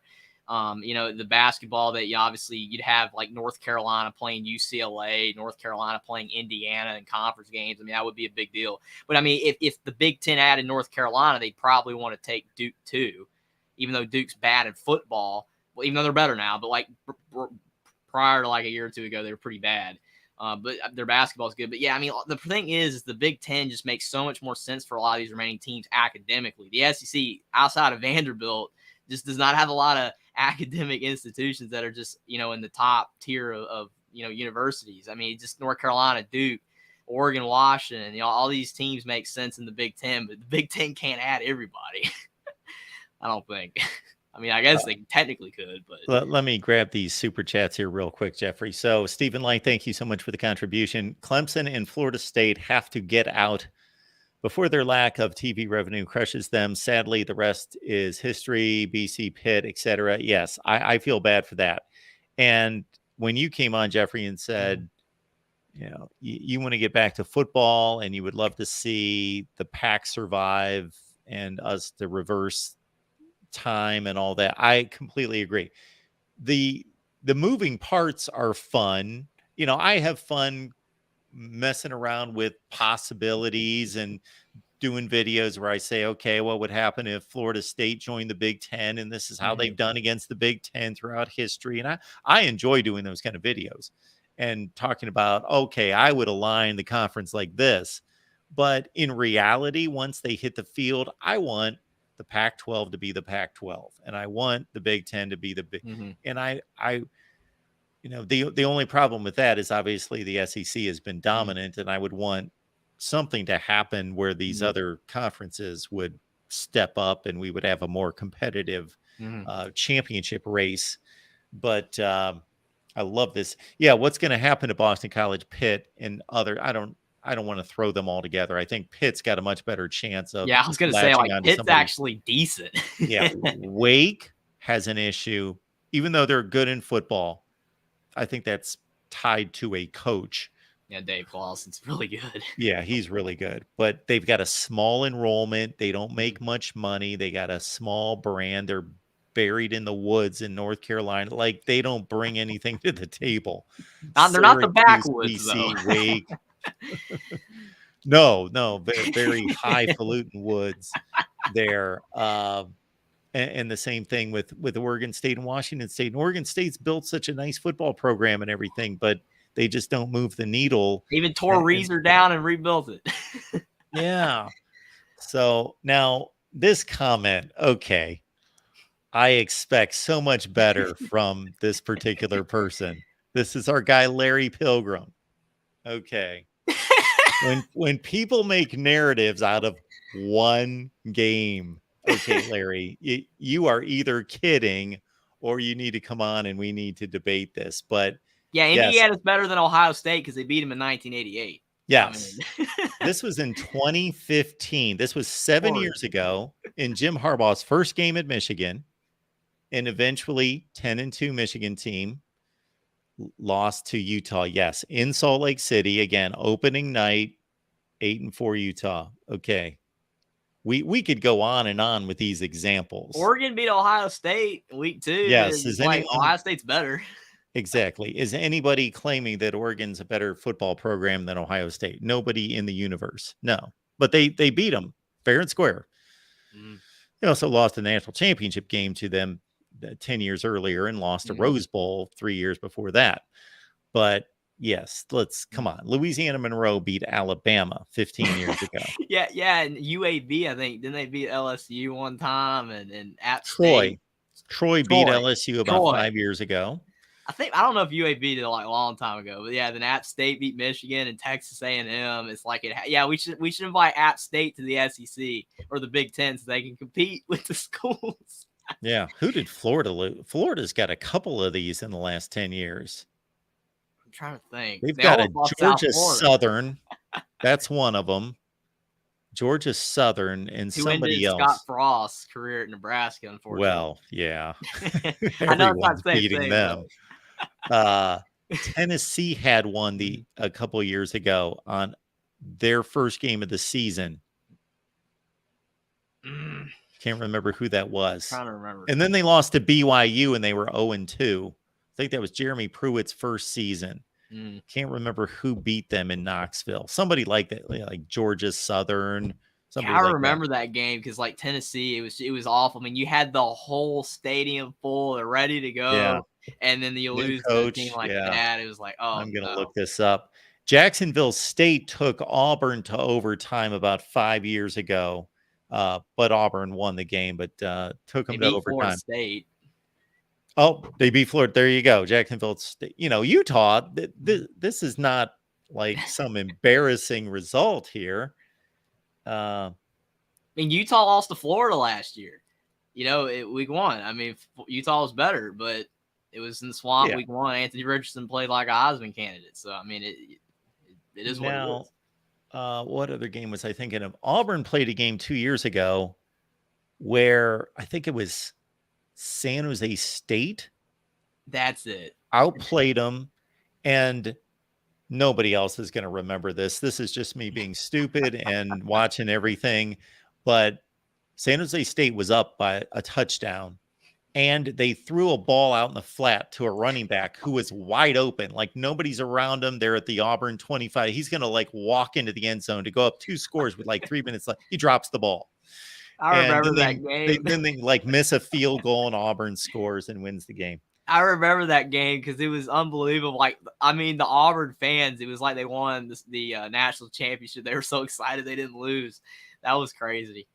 Yes, here it is. 2019, Georgia State 38, Tennessee 30. That's it. I remember Georgia State. So those little small Georgia schools, Georgia State, Georgia Southern, they can get it done. Yeah, Florida's had a couple of these too. So absolutely. Our guy Jim McElwain blew one of these games. That's crazy. Yeah, let's see. I think we're coming up on it. Yeah, I don't know what year that was. Anyway. Yeah, you'll remember it like right after you're not. Yeah, I will. It was one of their 4-8 teams lost to somebody. But yeah, I shouldn't say this out loud because who knows? I can't imagine it happening. But if it happens to Louisiana, Monroe, Alabama, but Ohio State doesn't have one of those. Yeah.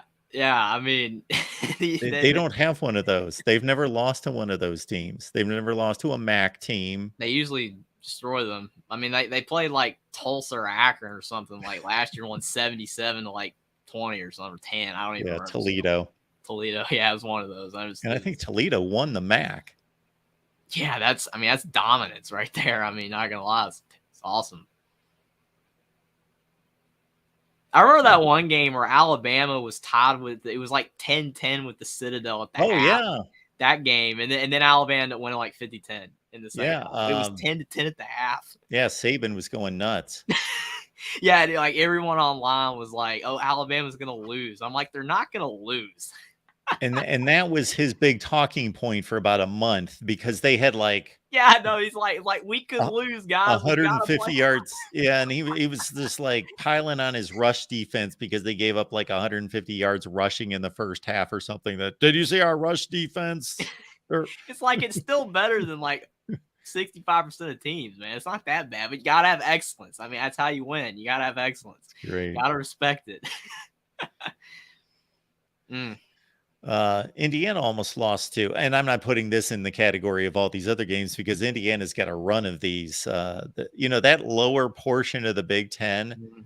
Purdue's got some of those kind of games. Northwestern, shoot, they've made a history of it just in Didn't the last few Purdue lose years. to Nevada or something? Purdue lost to Nevada. Yeah, Yeah, that's it. the team that had Mm. the great little wide receiver. I can't think of his Oh, name. Romeo Rondell Dobbs. Moore. That Romeo Dobbs was on Nevada and Rondell Moore was Moore. with Purdue. Yeah, that was a good game. Carson Strong, man. It's like Purdue. I remember coming to that year. I think they had some decent aspirations. I don't even remember what they finished that year. Yeah, they lost to Nevada. It was terrible. Indiana's gotten better of not losing lately to bad teams. I mean, they almost lost to Western Kentucky last year, but Austin Reed did lead the nation in passing yards. So, I mean, it wouldn't have been completely embarrassing. But Indiana did win. Florida lost to Georgia Southern. As in well, 2013. Georgia Southern keeps doing it. Oh, Yes. man. Instead of App State being the team that upsets it right, it should be Georgia Southern. I talked about this one the other Ooh. night. They And that was a were good like a Minnesota team. 34-point underdog. That was a 9-4 Minnesota team. They should have been 10-3. That's crazy. I remember that. Look at this one. I know that Iowa lost to North Dakota State about 10 years ago. Northern Iowa, that sounds familiar as well. And of course, it's almost as embarrassing, winning 7-3 last year like Iowa did against North Dakota State without scoring a touchdown. Funny. Two safeties and a field goal. I mean, that's just unbelievable that you actually win, like your defense. But didn't Washington, when they were ranked, lose to like Montana? Yes. Yeah, they lost to like Montana, Connor Washington, because for they were like us. 24th in the country and they lost. Yes, good job, Connor. Yes, I didn't see the chat comment. that was the Jimmy Lake team Mhm. that went 4-8, but they were ranked at the beginning of the season. That game was disaster. I remember like the commentators, they were like, Washington, they got it. They got to come back. They're a good team. They're ranked 24th. They're gonna do it. And then they lost to Montana. I was watching that game. It was horrible. It's like no. And then Washington, and then obviously how that ended with Jimmy Lake was tough. But Kalen DeBoer's fixed them. Michael Penix. So Washington's good to go. But yeah, that was rough. I don't think USC has a game like that. I might be wrong. I know they lost to Fresno State about 20 years ago, but Fresno State was, they were legit. They were pretty good. So Larry's showing up. Here we go. Larry. Hey fellas, how are you? I'm doing great. Doing great. How are you? Hey, no shots at Utah are gonna go undefended. That's all I gotta say. What was our shot at Utah, saying that they would finish like 9th in the Big Ten? No, it was a 9-3 Utah. Ha ha ha! Can't compete, and that's when I was like, whoa. Gotcha. Yeah, no, yes, all in good fun, gentlemen. All in fair good and square. fun. That game, fair and square. Yes, and so absolutely. Yeah. Oh no, I don't put my team on that high of a pedestal. We're still working. No, the point, I think, Larry, was that we were basically saying take away Washington and Oregon from the Pac-12. Utah's the only good, consistently top team left in the Pac-12. How do you justify the conference in regards to the playoff? It would be tough. That's for sure. I mean, I know the rules are set up as autonomous 5 at the moment. So, yes. But come voting block time, who knows what, because that's still on the table. So we could all say, well, they get a spot. They get a spot for what, 2 years if the conference survives. But beyond that, it's conjecture at this point. I think that, you're going to get to the point where the camp of people that believe in you are what your record says you are, that's out the window now, because you're going to have like, if Utah, just say if Oregon, Washington are gone, you have like Utah wins the Pac-12 or whatever it's called at that point. And then you have like the next best team is like 9-3 or something, or 8-4, whatever team that is. If it was like Stanford. It just doesn't matter who it is. And then again, you've got like a Big Ten team in this 20-team super conference. You got like Minnesota at 6-6. And again, it's like, who's better? More than likely 6-6 Minnesota versus whatever team is behind Utah in an Oregon, Washington Pac-12. I mean, the records are not it's all assumption though. I mean, and Mark agrees with me to a point. We can kind of say what we think, but until it's proven on the field. I remember like Clemson. Remember how we used to just clown Clemson because the ACC was so bad? Mm-hmm. And then they just went in and embarrassed Alabama. And I was like, whoa, like didn't they lose to didn't they lose one game that year? Or did they go undefeated? They had they lost to North Carolina, didn't they, or something? Or yeah. So the Clemson team that beat Alabama in the national championship game in 2016 lost to Pitt. Okay. Yeah, and they didn't beat Alabama. And they embarrassed Alabama. It wasn't even close. Well, you're mixing up years. You're mixing up years here. So the 2016 Clemson team lost to the great running back James Conner, and that Pitt team. But the thing is that Clemson should have lost to North Carolina State. North Carolina State missed a chip field goal. That's what it was. 30-yarder in overtime that would have ended the game. And then they beat North Carolina State. They also should have lost to Louisville and Lamar Jackson, but they pulled that game out. Anyway, they went on, and that was the team that nipped Alabama on the final play of the game to win the national championship. The Trevor Lawrence team was the undefeated team that annihilated Alabama 2 years later.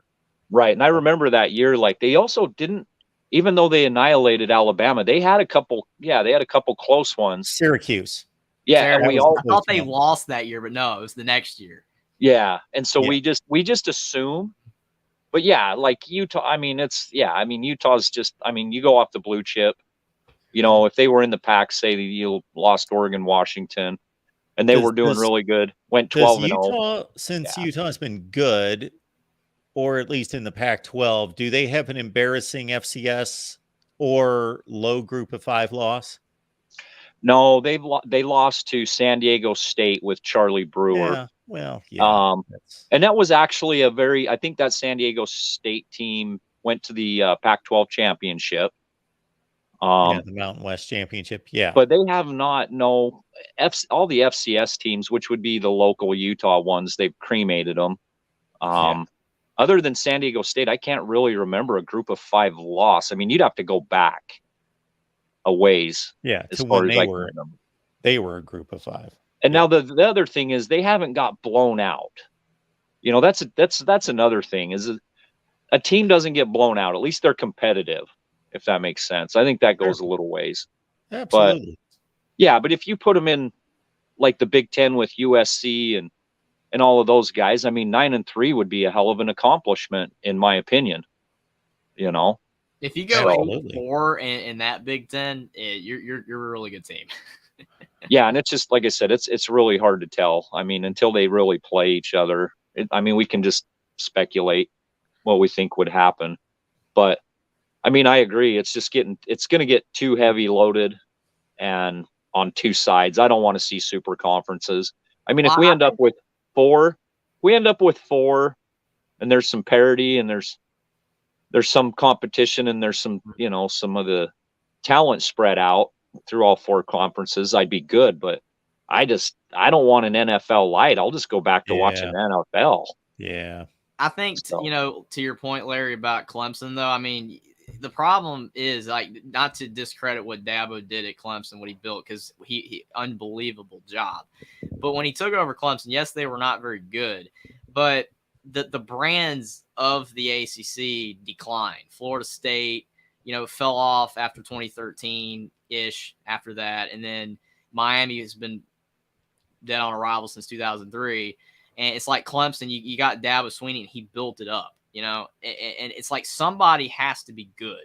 So like if Utah is the lone Pac-12 team left that stayed, if Oregon, Washington leave and they're good, Utah could keep building like, hey, we're the brand, come play for us. You're going to win every year, all that kind of stuff. It could happen, but the biggest thing that's been going against the ACC for so long is that Clemson's been the only good team, and every other team's been not great, and it hurts the conference. It Yeah, doesn't the make it landscape. competitive at all, and that's what the Pac-12 would have. Even if you had a really, really solid Utah team every year, I don't think the rest of the conference would be too weak. Yeah, I don't think it's going to get to that, Jeffrey. I don't see them staying in a conference without Oregon and No, they're not. Washington. They'll go to the Big 12, or the SEC might even pick them up at that point. And to your point as well, I really would like it. I would like to. Me and Mark say all the time, the way it was in the '90s would be so much better. But I think that, like you said, if it was 4 super conferences, I wouldn't love it, but it'd be so much better. But I'm the more and more moves that are being made, it's becoming harder and harder to envision there being 4 super conferences. It looks like it's just going to be 2 if all these moves keep happening. All right, guys. Boy, I was gonna wind this thing down, and we've got like 5 people on the line. They're stacking up here. Sorry, Okay, Mark. well- I had a lot of fun talking to you, man. No, Yeah. I appreciate it. It's been great. Thanks for calling, Larry. Appreciate You bet, it. bud. You bet. Jeffrey, have a good night. You too, man. Hopefully the Pac-12 doesn't go away, but it's not looking good at all. But I had a lot of fun talking to you. I'll call in soon. Hopefully Awesome. talking about the preseason college football. Absolutely, we will. All right, let's keep it moving here at the Voice of College Football. Let me pick off these super chats coming in from Dabo. Big 12 would want Louisville. Pitt, who is VS? Anyway, Virginia Tech and Duke. That might be Virginia. VS. Anyway, Louisville, Pitt. Yeah, I think the Big 12 with their mindset under Brett Yormark, I think they just want territory and expansion. They're going to kill it with volume. And those are all good football products. And obviously the basketball at Duke is elite and Louisville has been elite. All right, we got Dan jumping in here to talk. Dan, what's going on tonight? Thanks for having me on, Mark. Absolutely. Good to have you here. I got to come defend my Ducks over here. I just think it's crazy when people throw out the stipulation that the Ducks are going to join the Big Ten, but they're going to take less money than everybody else. We're going to come in at a lesser rate than some other folks. And do people not remember the last 15 to 20 years of the Pac-12? Because you guys got USC and you're clamoring like it's the next greatest thing ever. And they haven't had anything in the Pac-12 for those last you're years. Completely right. You are completely right about what's happened on the field, but that doesn't always add up to the brand. Who's been a better football program the last 10 years, Notre Dame or Oregon? Oregon, the last 10 or 15 years. But Notre Dame's going to command more money. It's just Notre Dame. Them coming to your school is a good thing. You got a lot of away people coming. It's great. How long is that going to last for the LA programs? I got 2 pro football teams now. And on the West Coast, it seems like nobody wants to show up for nothing. Yet you look at the spring game over at Oregon, that was a full arena or full stadium there. 40,000 plus people showed up for that. You are completely right. You're completely right on all these counts. The problem is that 99% of the money is made outside of the stadium. It's not made at the stadium. Since Reggie Bush, I don't see a relevant USC, So since that time, I don't see it. And then all this news about Colorado's leaving, the Pac's dead. The worst team in the Pac-12 is gone. The worst team.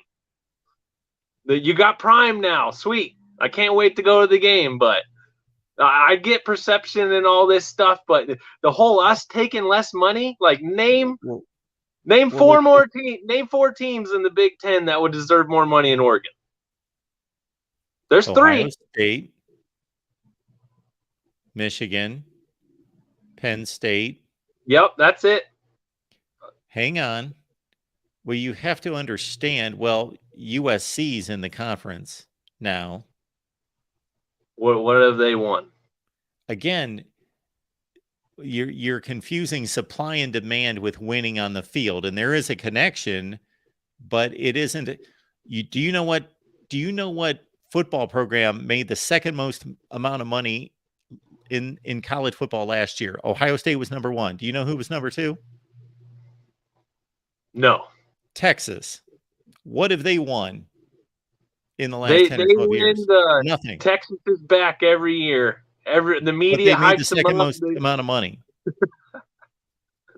So I get your Yeah. point. Oregon's a tremendous brand and people watch Oregon. I'm not saying we're Yeah. talking about, like, an extreme example would be like when Cincinnati's really good. Like, they're really good, but nobody watches and they don't bring much money or TV eyeballs to the TVs.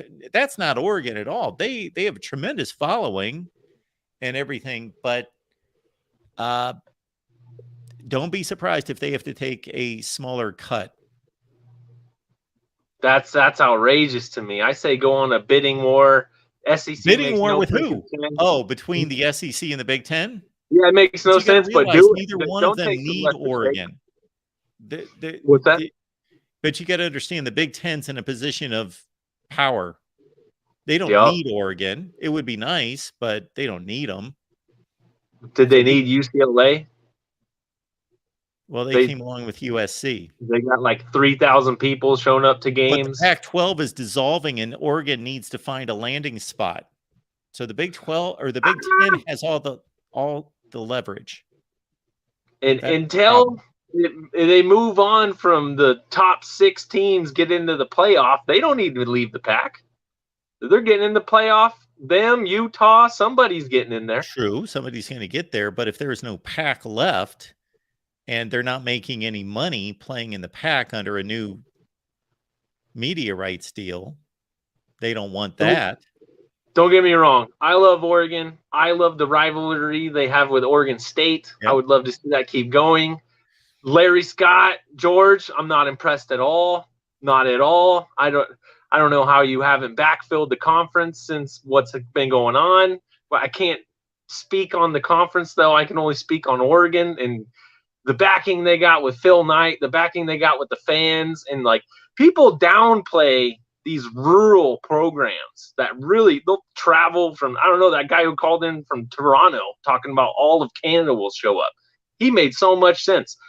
People drive from 3, 4, 5 hours away to go to Oregon games, and it's all we got. There's no pro team. There's no football team. We ain't got the Blazers up there. That's it. Absolutely. There's no baseball. So people flock to Eugene for this type of Yes. stuff. Again, And there's less concern about how many people show up at the stadium than there is how many people watch. That's where the money's made. How many people watch at home? There's a lot of money made at the stadium. Make no mistake about it. If you're selling tickets for $80 per shot and you got 80,000 people there, just do the math. That's a lot of money. But the majority of this is about television. This is about media rights. yeah, in my opinion, out of the 12, Oregon was the most valuable out of the last 20 years. Easy. Out of what 12? Oh, USC, count them. Oregon, Phil Knight, Nike, like that's all okay, there. Okay. What was the number 1 rated television game in the Pac-12 this past season? Oregon versus somebody. No. USC and UCLA. I That's the can highest show rated you television game this past season. 8 UCLA games where there's like 5,000 people there. They've got so few people showing up to their games. They have to have banners in all the end zones to I block the understand no that. seat. And that doesn't look good. But No. do you know who deemed them valuable enough to give them a full share to play in their conference? Whoever the AD at Ohio State was, he The made Big that Ten. deal. We know that. So, Dan, you make a whole lot of sense based on a lot of things that should add up. But again, it's a supply and demand. I was trying to explain supply and demand to somebody the other day that they were trying to there was a running back discussion on social media in the NFL, and people just think, well, running backs get beat up, therefore they deserve a certain amount of money. No, they don't. They deserve whatever the supply and demand dictates. They don't get paid because they get injured more than other players. They get paid because they are valuable, or they're deemed not as valuable because other running backs can fill the same role for less money. Again, understand this, Dan. What if the Big Ten comes to Oregon and Washington and says, we're going to give you 60 million instead of what everybody else is getting, 85 million? Do you not think that Oregon would take 60 million and you would be insulted, and certain people at Oregon and the administration, I'm sure, would grumble behind closed doors and say, Indiana's getting 85 million and we're getting 60 million and nobody's going to watch their games? But while you stay in the Pac-12 and get 22 million. So do you want 60 million or do you want 22 million? And are you going to grumble about the 85 million that you should get? That's a good point. Let's Big put Ten's some just incentivizers in there. We make playoff. We get some bonuses. Whatever. I'm down for there that. could be part of that. It could be so that's the next good point, is that there could be incentive there. They could make this incentive laden to say, if you make money for our conference and go to the playoff, well, if I read numbers a couple of weeks ago, but I forget them now, so we'll just make up numbers. You made $18 million for our conference. Well, you get to keep 9 of it, and we'll split the other 9 between the other 13 teams, or whatever it's going to be, 17 teams. Yeah, there could be incentives to that. That's what Florida State's trying to work out right now. Unfortunately for them, there's not enough money that even if they get a bump for making the playoffs, it still doesn't matter much. Yeah. What else was I going to touch on? What do you think that picture was with the Buckeye and the Duck? Are we rescheduling the game that you guys we didn't play during COVID? You guys never came to Austin. What picture? It was the Buckeye and the Duck are in the end zone sitting there or something, Okay. and it's supposed to mean something. And a lot of people think maybe that they just rescheduled the game, that you guys didn't come to Autzen because COVID. I don't know what picture you're talking about. Who posted the picture? That has a lot to do with it. It's supposed to be some official Ohio State program. I don't know the full backstory. Well, the further we get into, I'm not saying that this is AI related, but all this fake photos and all sorts of things, we all have to realize that we're going to get faked out by all sorts of things. But that could be a precursor. That could be we're giving you a little hint that Oregon's coming to the Big Ten, or that this game's going to get rescheduled. Washington and Ohio State were scheduled for a home and home series in a couple of years, and that got canceled. That might have gotten canceled because they're working on Washington coming to the Big Ten, and they're going to play anyway.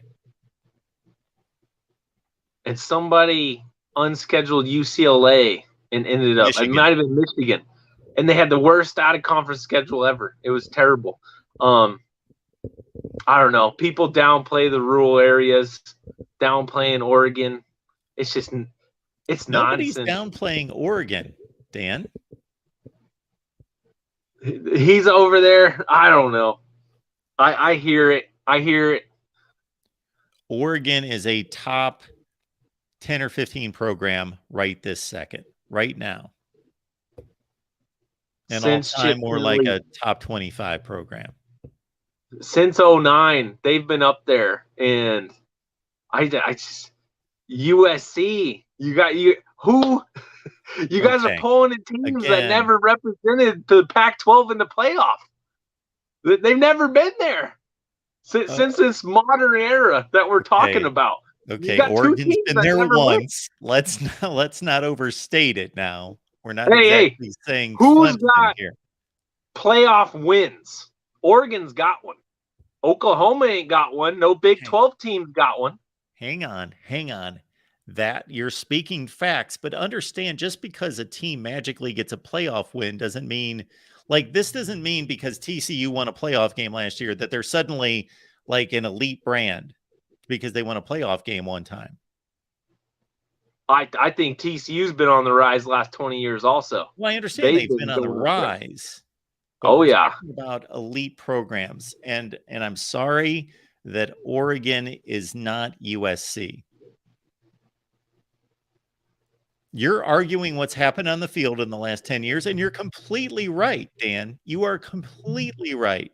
There's no comparison between what Oregon's accomplished coming within a last-second field goal of winning the national championship in 2010, having a run of teams under Chip Kelly that were 33-3 in the Pac-12, 46-7 overall, finished in the top 5 season after season after season after season, had great battles with Stanford, owned the Pac-12, then get to another championship game in 2014, and then Mario Cristobal comes in, gets them back to another good place. They win a Rose Bowl. They had a really good season last year, finished in the top 10 or 12 in the country. Yes. And USC's done basically, they won a Rose Bowl 2016. And the next season they won the Pac-12 championship. And they had a couple other okay teams. Yeah, there's no comparison between what the two have done since Pete Carroll left. You're absolutely right. But you have to understand that even during that same exact time frame, Texas has done nothing. They've done less than USC. They've been much worse than USC. They've got a much worse record since 2009 than USC, but Texas is still Texas. They still have money, facilities, resources, fans, all that. Some of that is the media manipulation, because you got Big 12 teams that were going to the Big 12 championship playing on ESPN Plus because they're just not the marquee name out there. You had great games that had happened in the past that just because the media doesn't deem them worthy, they don't get on TV. And it's nonsense. You think LA is a huge market, maybe for NFL. You got so many pro teams now that you won't think that do you understand outside of maybe some political agenda that's out there these days? I'm not going to go into that. Put that aside. When it comes to sports, the TV executives put the games on that will draw the most people because they want to make the most money. But at the end of the year, the top 25 teams are the ones that should be getting on TV, not Texas and USC when they're running 4-8 and whatnot out there. Yeah, well, see, in your world, Dan, people like teachers would make more money than like TikTok celebrities because they're worth more to society. But that's not the way the world works. It's about supply and demand. And if Texas is going to play a football game and more people are going to watch it, then Boise State could be 10 times better than Texas in any given year. But they're going to be playing on ESPN2 at 10 o'clock at night because that's just the way the world works. It's terrible. You know it. You know it ain't. All right, Dan, I got to move on. But I appreciate you calling. Call back anytime and we can talk Oregon football. Thanks, Mark. Thanks, Dan. All right. Good call from Dan. He makes total sense. In the perfect world. My mom used to tell me this all the time. She couldn't believe it. She's like, why do these athletes make so much money? What do they do? And I would have to explain to Mom, you're right. You are right.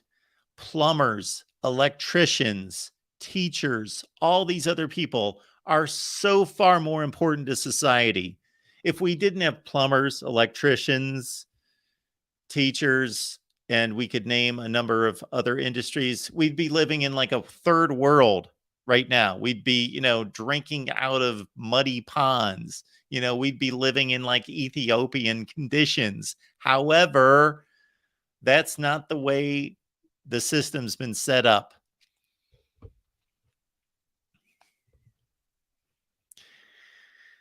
There could be somebody on some other YouTube channel right now that is doing so much more good for people than I could ever do by saying whatever they're saying or teaching people to do whatever. But if there's 8 people watching them, then there's just 8 people watching them.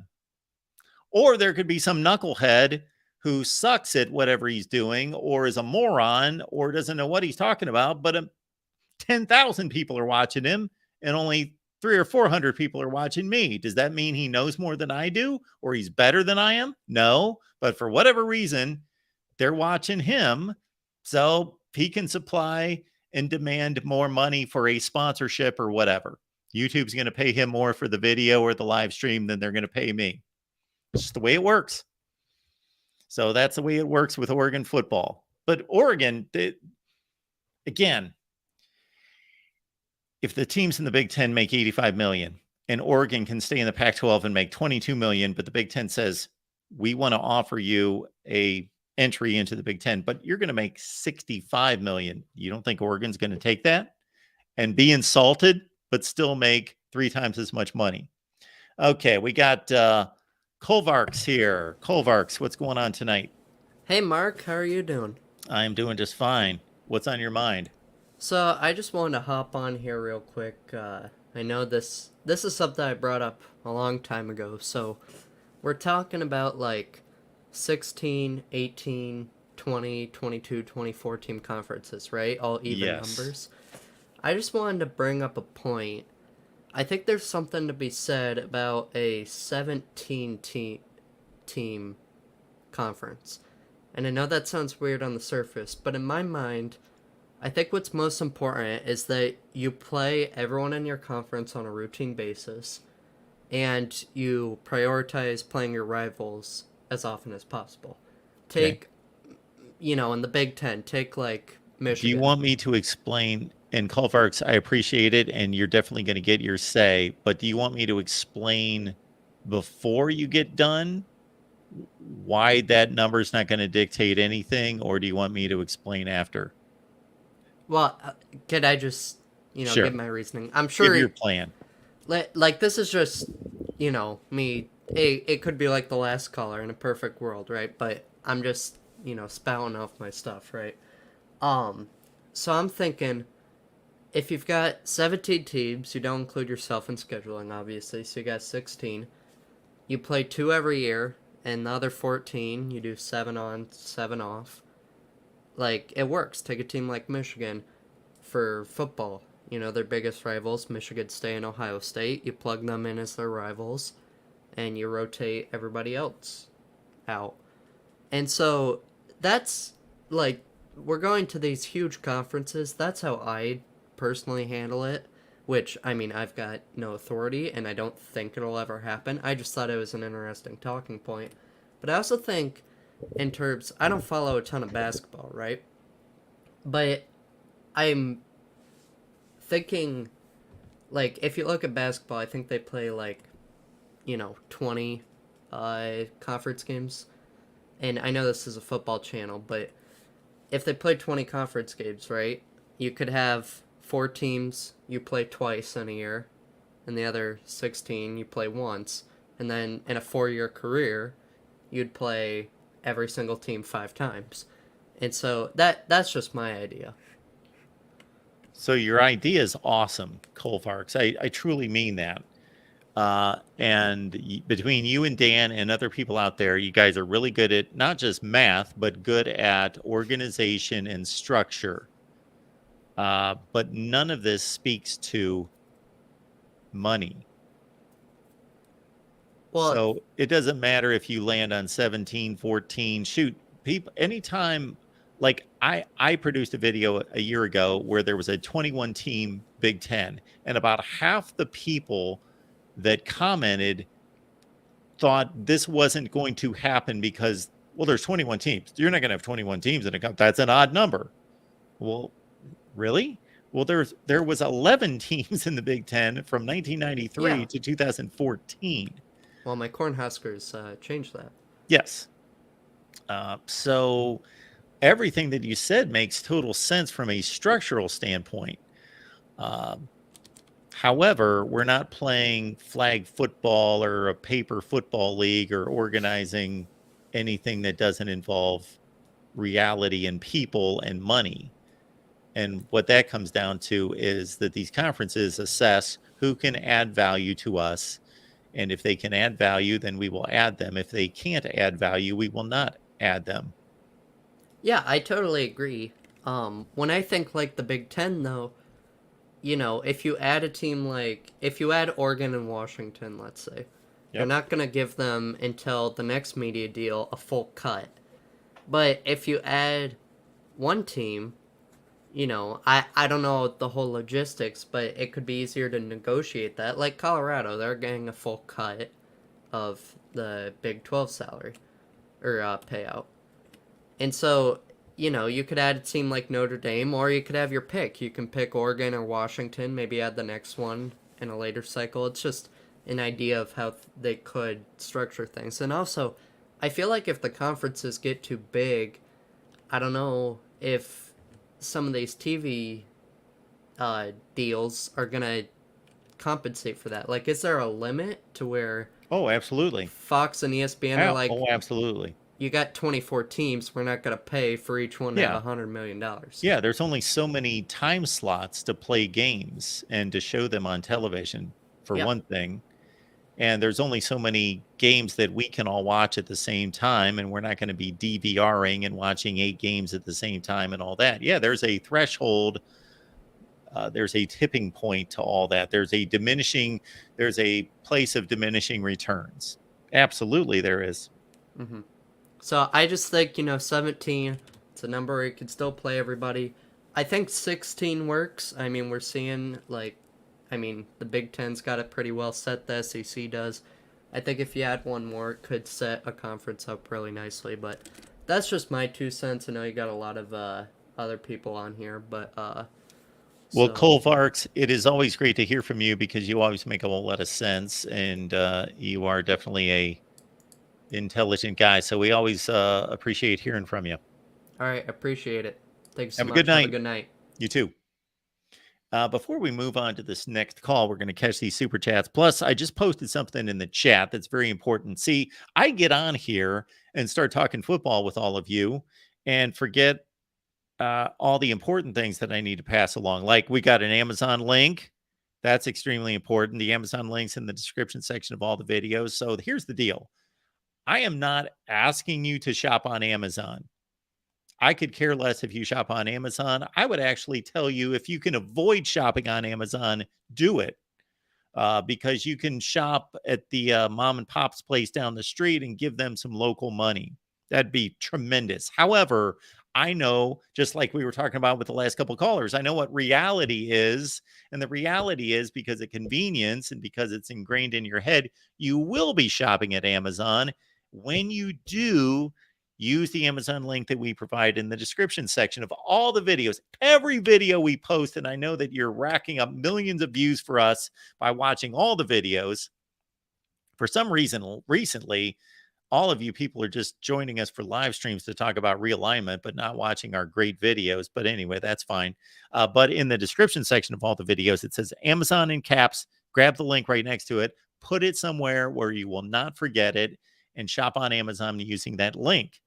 And the reason I keep saying this is because every month I get a deposit from Amazon that always totals something between like $18 and $21. I think it's spiked to $23 this month. So if I keep emphasizing this, one day I hope to make $30 a month on the Amazon link. So that's what we're going to do. All right. A few other things going on. I dropped a link in the chat and now my internet's failing me. What happened to that? So we dropped a link in the chat. I think we did. My screen's blank now, to let you know that we've got a survey that we would like for you to participate in that basically is just going to help us be better. That's what it all comes down to. And now it's happened so long ago, I don't even know where I posted that. Yep, it's there. Go back about 2 minutes. And we just want your feedback on some things. So you answer a little survey for us, and we appreciate that. So the link's right there. Please fill out the survey. It will help us hear the voice of college football. All right. Boise State is 3-0 in Fiesta Bowls, all in the last 20 years. Yes, they won the Statue of Liberty play against Oklahoma 43-42. They defeated Arizona. I forget the final score. It was like, anyway, 36-20. It wasn't that close. They defeated Arizona in 2014. And their other win was against TCU. when they were both group of 5 programs. So those are the 3-0, as Dabo is giving some love to Boise State now. All right, now we move it on to Steven, who says, sorry, the thinking is too short term. I think he's talking about Oregon. Okay, great team. But if they are $30 million plus short every year, they are going to die. Exactly. So they're going to accept less money compared to everybody else in the Big Ten, but a lot more money than they would staying in the Pac-12. Dabo coming back here. The pictures were on Brutus's official Twitter page. Wow. I do not follow Brutus on Twitter. I've got a hard and fast rule that I don't follow anybody on Twitter who doesn't follow me, unless their name's Elvis Presley. And I don't think he runs his Twitter account anymore. All right. He's the only one I follow on Twitter, I believe. There might be a couple other ones. We're getting way too, we're trying to shut down here. We've got folks jumping on here. These are going to be rapid fire now. Michigan, Jason, I did get your email. I hope you're still here. Got your email. I will respond to it. Thank you so much, Michigan, Jason. Thank you. I will respond to your email. I've been running around like Slap Happy. Thank you so much for the super sticker. Slap Happy has become the master of the super sticker. Thank you for that, Slap Happy. Okay, let's run them down here. We got Ben joining us here at the Voice of College Football. Hey, Mark. Sorry about yesterday. What happened yesterday? Yesterday, I left my Steam yard on when I was talking with Corey. Yeah, that's right. That's right. I remember what happened. We tried to get you a couple times. Yeah, and I wasn't even there. I was like, oh, I left my Steam yard on, and John was telling me, yeah, Mark got you twice. One thing, quickly, I seen 2 teams that weren't Power 5 teams that Ohio State's lost to. Hang on. Let me catch them. Let's see. Who'd they lose to? I'll give you a year. How about if I give you a year? It was a while back. A year. 1990. There was not a Power 5 team. They lost to Air Force in the Liberty Bowl, 24-11. Yeah, they were. And then the last one, the next one I found, it went back to 1950, and I don't think you'll get it. We got to go back to 1950. I'm not going to remember. That was the famous year of the Snow Bowl, of course, but I don't remember who they lost in 1950. Oh, let's see. And it's an American Conference team, so. Oh, well, they probably lost to what? Tulane? No, they've actually played them quite a few. They used to play them quite a bit, it seems like. One more guess?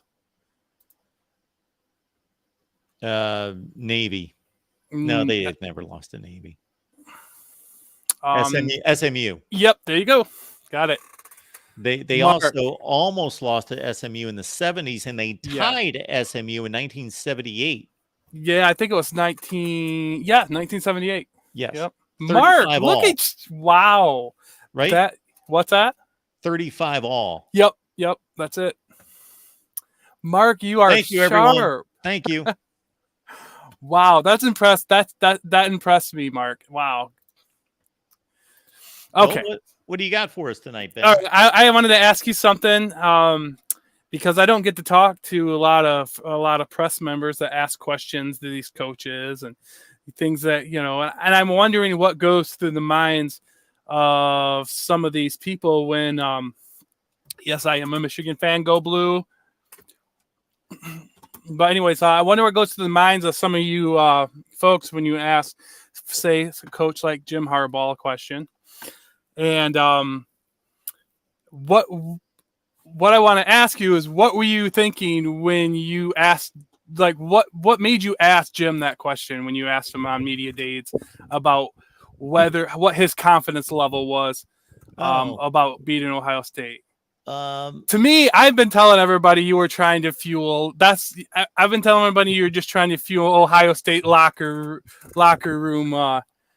Trying to get Harbaugh to say something to help your Buckeyes. Well, understand something, that for as much as I would love to have a couple people on staff and to produce some kind of show that we worked on for a few hours and then to come on here and do all that, for as much as I would like to have the time to do all that, we don't, number one. Number two, I don't prepare anything. Like, Now, sometimes if there's a certain topic, sure, I'll sit down for like 20 minutes and look up a few things and jot them down. But I generally just click live and I start talking. So I take the same approach to like going to Big Ten Media Days. Like I didn't sit and think, what am I going to ask all these guys and think the night before I'm going to write it down? No, like when Ryan Day was at the podium, I'm thinking, well, the Big Ten networks, I will admit to self-promotion. We need promotion. So I need to get on the Big Ten network. So I got to ask Ryan Day a question. So, okay, I'm going to raise my hand and I'll think of a question by the time they get over here. Okay. Same thing. James Franklin. I'm going to ask him a question. What am I going to ask him? I don't know. So Jim Harbaugh, that was a side session. So it wasn't like I was on TV, but I'm sure somebody included it. And so it just struck me out of nowhere. And I just thought, this guy was sitting here 2 years ago and he was saying that, and we were all thinking, well, Ohio State kills you every year. It could be 10 years from now. That was the mindset just a couple of years ago. Like hardly anyone foresaw what was about to happen. So it just struck me. No, I was not. I thought it would be interesting to see if he would be honest and say, well, I just didn't. He's not going to be honest because he doesn't have to be honest. He doesn't have to. Maybe he said that thinking, shoot, who knows when we're going to beat them. But they got it done. So he was actually honest in his assessment to say, I don't have to tell you because we did it. Well, didn't he say, I thought the question before that was about the Natty or bust.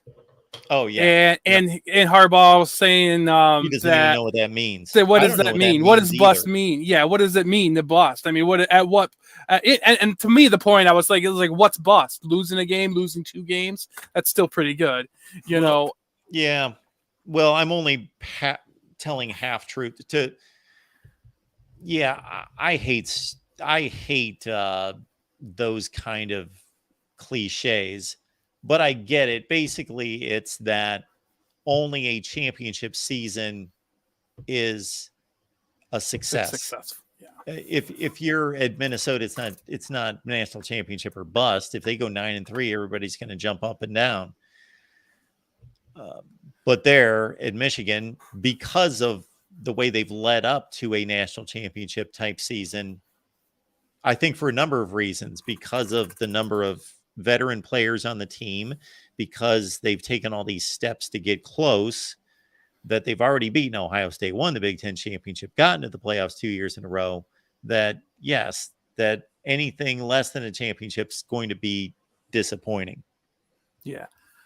Yeah, no, and I thought like I had to listen to it again to hear what actually you asked, because he started cutting you off when he was like, that did mean something. When he said that, I was like, what did Mark say at that? I was like, that was Mark. What did he say? I was like, that did mean something. You could I'll have to listen to that. You can actually tell it was me. Yeah, I could tell it was you. I was like, oh, that's Mark. So yeah, it was nice. But anyways, that's one thing I've been meaning to ask you, and I wanted to shoot out a couple quick things that I was just looking for the Ohio State, and I can let somebody else get on. I'll catch up with you about some other topics that I want to talk about in the future. So yeah, we're going to be here a lot. It's football season. Yeah, can you smell it? I can. Yeah, I can. My schedule can smell it too. All right, Ben. Thanks a lot. Right. Catch you later, Mark. All right, let's keep it moving here at the Voice of College Football. We got 3 more calls, and 2 are coming from also ran teams in the Big Ten East that have no chance whatsoever. One is coming from a true Big Ten championship contender out of the East, and that would be, of course, McD and Maryland.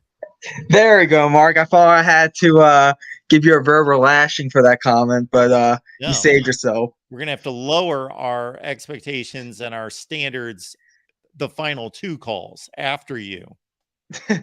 But the Mighty Terps are in the building right now. Absolutely. 2 points, Mark. I know you want to get out of here and it's late, but 2 points. One, the Pac-12 is done. The Pac, and I said that once USC. I remember calling your show saying that once USC and UCLA left, I said the Pac-12 is over. The Pac-12 is done. It will be dismantled by 2025. Yep. And according to the deal that got rumored that George Kliavkoff showed to the Pac-12 presidents, I expect that prediction to become true. The rumor is it's all Apple and it's all streaming. I can tell you right now, Mark, I am not getting Apple to watch maybe 2 or 3 top 25 matchups each year. So I think the Pac-12 is done. I expect Arizona to leave for the Big 12 by the end of the week. I think Arizona State and Utah will follow them. I think Oregon, Washington, By the end of the Stanford, and week. yeah, Okay. I think Arizona will announce their intention of joining the Big 12 by the end of the week. Okay. Ever since we identified you, obviously, you are my longstanding Maryland guy. The only thing that's been going through my mind since you called is don't you have access to or friends, family that are also Maryland fans that you should be adding here? You've been calling for how long, McD? You've been a I gave you viewer a here for a few. long time. Yeah. You're one of our longest running active members here at the Voice of College Football. No other Terps fans that you can bring on board here?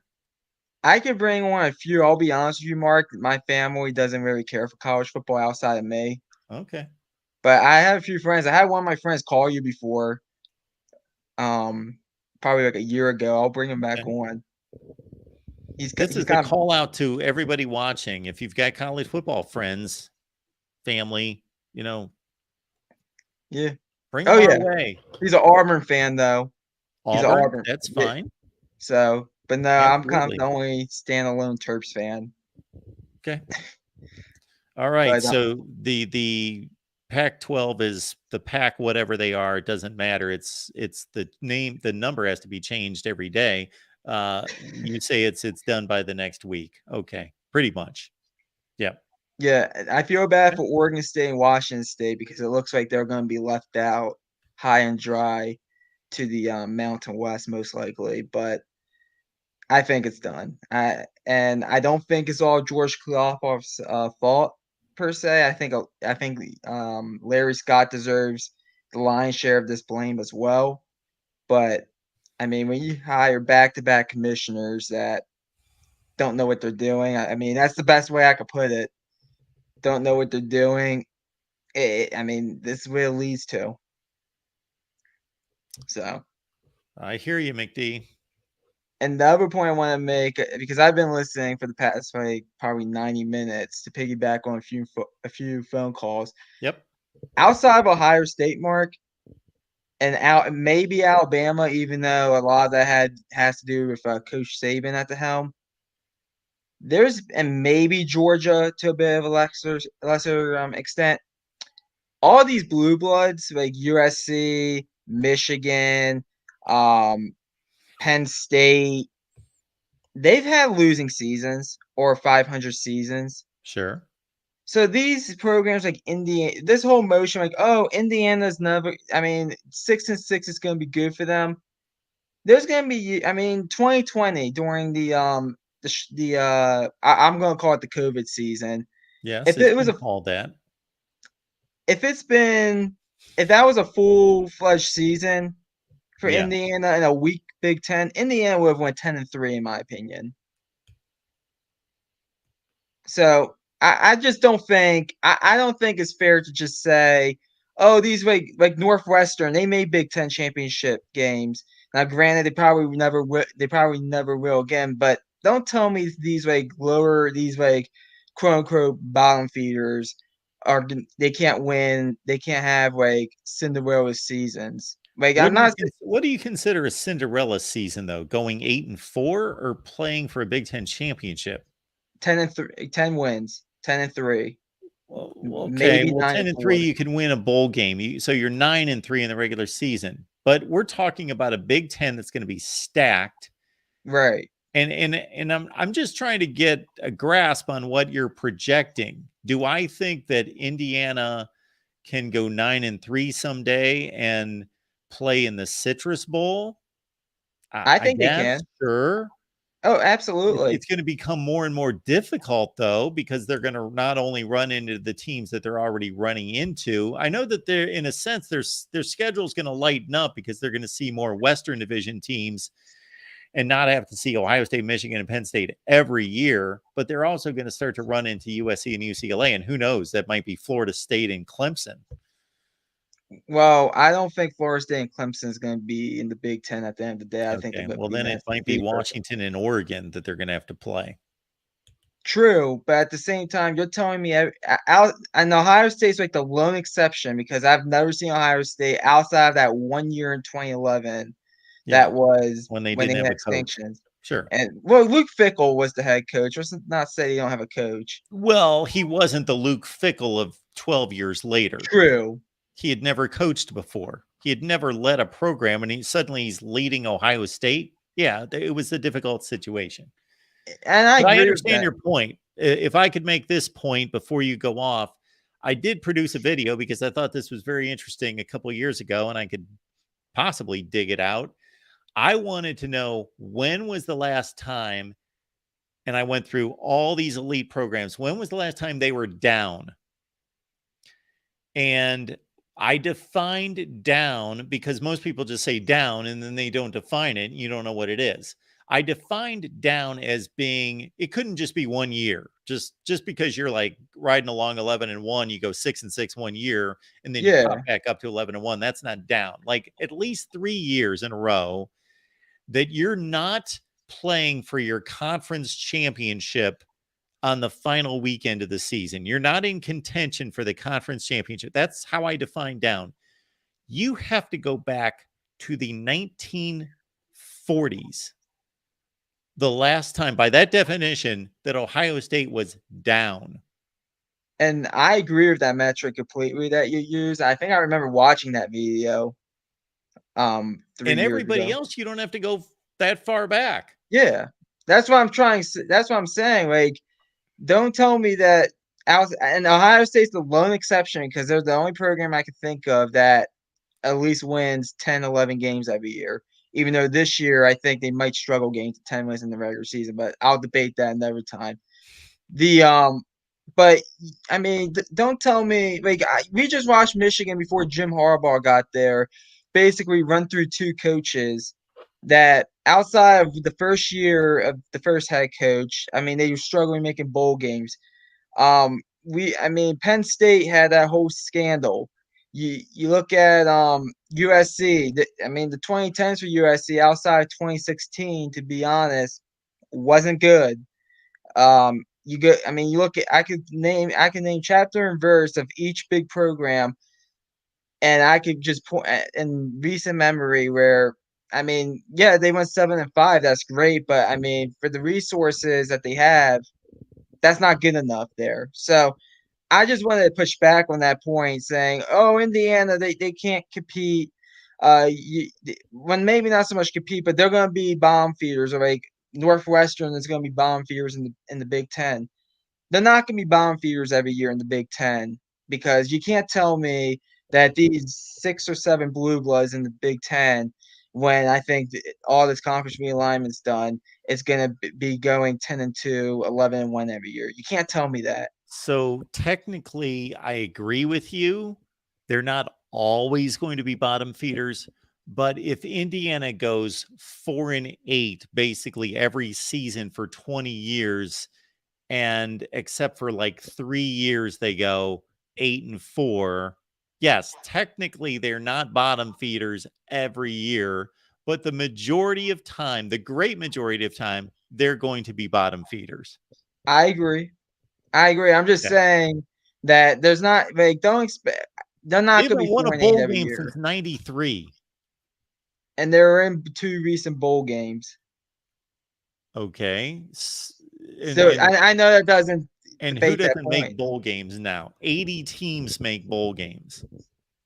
That is true, and I could tell you how that's probably not going to be the case anymore. But I know you have two ever callers of Big Ten teams that aren't going to compete for the Big Ten East this year. So thanks for taking my call, Mark. Go Thank you, Terps. McD. Appreciate it. No problem. Ben is telling us that Ohio State is due to lose to a non-Power 5 team. They're due. I always love that term too. Somebody's due. I don't always know what that means, unless you're playing like slots. You know, the percentages say, I just watched the Twilight Zone about this last night. If you're playing slots, yeah, like if you come up empty like 4,000 times in a row, yeah, you're due. But if you're playing football, shoot, Indiana's due to beat Ohio State too. But are they going to do it this year? All right. Welcome into the Voice of College Football. We got our guy David here. Yeah, is due a strategy in football, by the way? Is that how we make wagers? Is that how we decide football games nowadays? They're due. Who are they going to lose to? That's a non-Power 5. I mean, I guess upsets happen. You know, I'm not saying it doesn't. I mean, Ohio State lost to a bad Purdue team, and but kind of a mediocre. Purdue. Yeah, that was right. That's not a non-Power 5. That's far from a non-Power 5. Unfortunately, I do remember that bowl loss to Air Force. That was a bad point in the John Cooper era. It was a cold night in Memphis. Yes. Yeah. And if you're much like me, David, and I believe you are when it comes to your Ohio State football fandom, like that was like devastating. Like a Liberty Bowl. Now we laugh about that stuff now, these dumb bowl games. Right. But I was like devastated. Well, here's the thing. I mean, you know, Dace had asked this question like years ago. He's like, when was the last time that the team up north was like ahead of Ohio State? And I would say the first 5 years of the John Cooper era. Yes. Which was a very good era for them, by the way. You know, if they want to harken back to a good era of them, you know, that would be, you know, the last 2 years of Bo, and the first few years of the Moeller era was pretty good. I think they went to 4 Rose Bowls in 5 years and won 2 of them. 5 consecutive Big Ten championships. Right. And Cooper never won more than 8 games his first 5 years as head coach and never won a bowl game. And I'll say this, if you heard the last caller when I was defining down, what it means to be down, at least I'm just throwing out a definition. I don't know if you heard that. Did you hear my definition of being down? Yeah. Yeah. Well, so I think of Ohio State, the last time Ohio State being down in the late 80s. The exact time you're talking about here, between like 87 and 92. Right. But by my definition, and I didn't have Ohio State in mind when I came up with this definition, they weren't even down then, because in 1989 and in 1990, they were playing Michigan with a Big Ten championship on the line. Sure. Despite being down, they were still playing for the Big Ten championship on the final day of the season. Yeah. Stupid Cooper tried to run the option with Greg Fry, you know, and he has, you know, 2 NFL running backs in the backfield. And, you know, it was just so moronic. Now, I will say this, and I've always said this, and I said this to you before when we met. I said that one of the things, to be fair to John, is he was not left a boatload of talent by our old buddy Earl Bruce. Our buddy, Urban Meyer's hero. Right, exactly. I mean, he did not leave the cupboard full for Mr. Cooper. Just you wonder what was going on then in recruiting. Well, that's what they had said. That, I mean, Earl had not had all. Oh, we lost David. I don't know if Earl was kicking up his feet on the desk those days, but yeah, John Cooper's on record as saying, I don't know what in the world I ran into when I went to Columbus and all these people were clamoring, we got to win a national championship and beat Michigan. And, you know, I'm trying to beat Illinois and Purdue because our teams are really not that good. We got a Buckeye Mike on the line. Buckeye Mike, what's going on tonight? Oh, not much. How you doing, Mark? I'm doing well. Good to hear from you. It's good to be back on here. What's on your mind? So first of all, can I just get it out of the way? Everybody in the chat, can we please hit the like button to get this stream boosted up? And don't forget, if you shop Amazon, because we know we all do, please use the Amazon link to help this guy out. And what I appreciate that so much, Mike, because I would love for somebody to tell me if they use the Amazon link and it's like a pain and it's causing me all sorts of problems. Don't use it, or please tell me about this, because I've actually talked to my friends and said, use this link. How was it? Did you have any problems with it? No, it's exactly the same. So I'm like, can somebody do this? And Dakota Nielsen, I was lying before. I would like to make like $1,000 a month on it, but yes, let's get me to $30 first would be tremendous. Absolutely. So thank you so much for that, Buckeye Mike. What's on your mind? So I don't know. With thank you, John. Yes, we are. With this whole realignment thing, I do think Arizona is headed to the Big 12. I think, like I said the other night, Florida State, Clemson. I would go Miami like you. Oregon, Washington likely headed to the Big 10. I've now heard, of course, I consider it rumor because it's just Twitter, but I heard on Twitter that Stanford is possibly looking at getting rid of their football program, which I hope that doesn't happen. And, if Oregon follows Arizona to the Big 12 and so does Washington, I would honestly feel like Stanford and Cal would be good pickups to a degree. We would basically have control of the state of California at that point as far as big time programs. And I do think that, like I said the other night, Pac-12 is headed to being no more. It's just a matter of time. Yeah, it's too bad, but that's the reality that we live in. And I find this interesting to a degree. I would not want to be one of those people that's on here talking about realignment every day. I do know that those people exist. We only bring it up when it's actually there's substantial news and it's of substance. But and I find it interesting kind of messing around with the conferences and trying to figure out, okay, what would it look like? And if you added this team or that team or move these teams around, and how would you structure the league and who would you schedule? I find all that stuff fun. But when it really comes down to it, I would like things to go back to the way they were. I would like for them to be like 1990, let's say. Well, I hear that a lot because Jeffrey feels the same way. Yeah, and you guys aren't even that old to remember those days, but imagine this, folks. Anybody that's under like the age of 30, that I remember when the Pac-10 at the time, there were some seasons where, and people didn't talk as much as they do now. And obviously there was no social media to hear from fans all the time, but people didn't talk quite as much about who's the best conference, who's the second best conference, and all that. You heard that around bowl time. That's when that came up. You'd hear all of a sudden, the Big Ten and the SEC, there's a big argument over who's the best. But so obviously people didn't have these kind of outlets to communicate to each other. But I remember back in the 80s and 90s, some seasons thinking, shoot, I think the Pac-12 might be the best, Pac-10 might be the best conference in college football. Like, it was a really good conference most of the time. Yeah, I find myself sometimes thinking, when exactly did we see the paradigm shift between the race between the Pac-10 and the Big Ten transition to the race between the SEC and the Big Ten?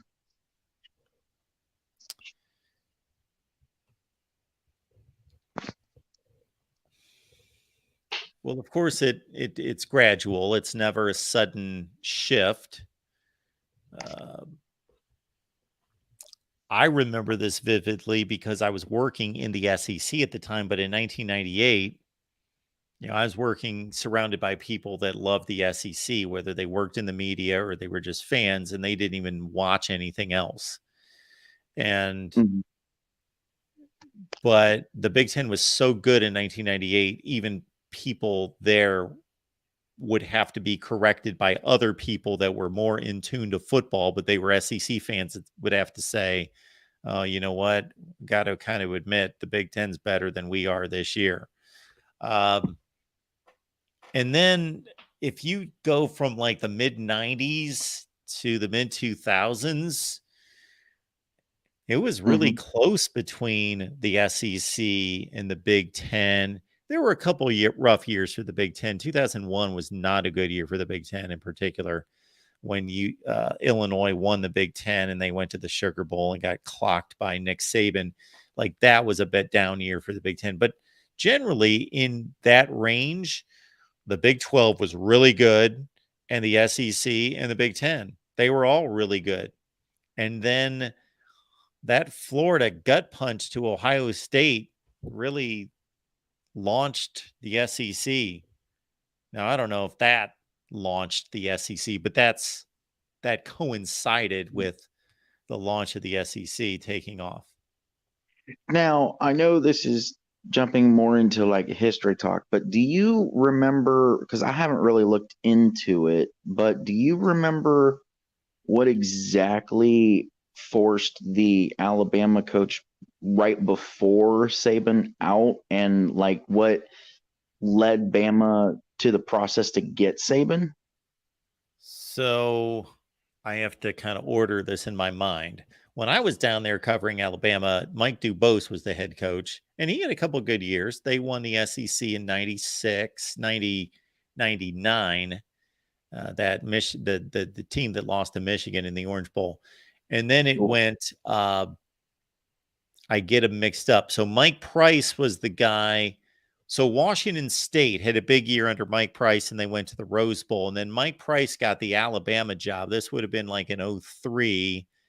And he had, oh my goodness, what exactly happened? Some kind of issue.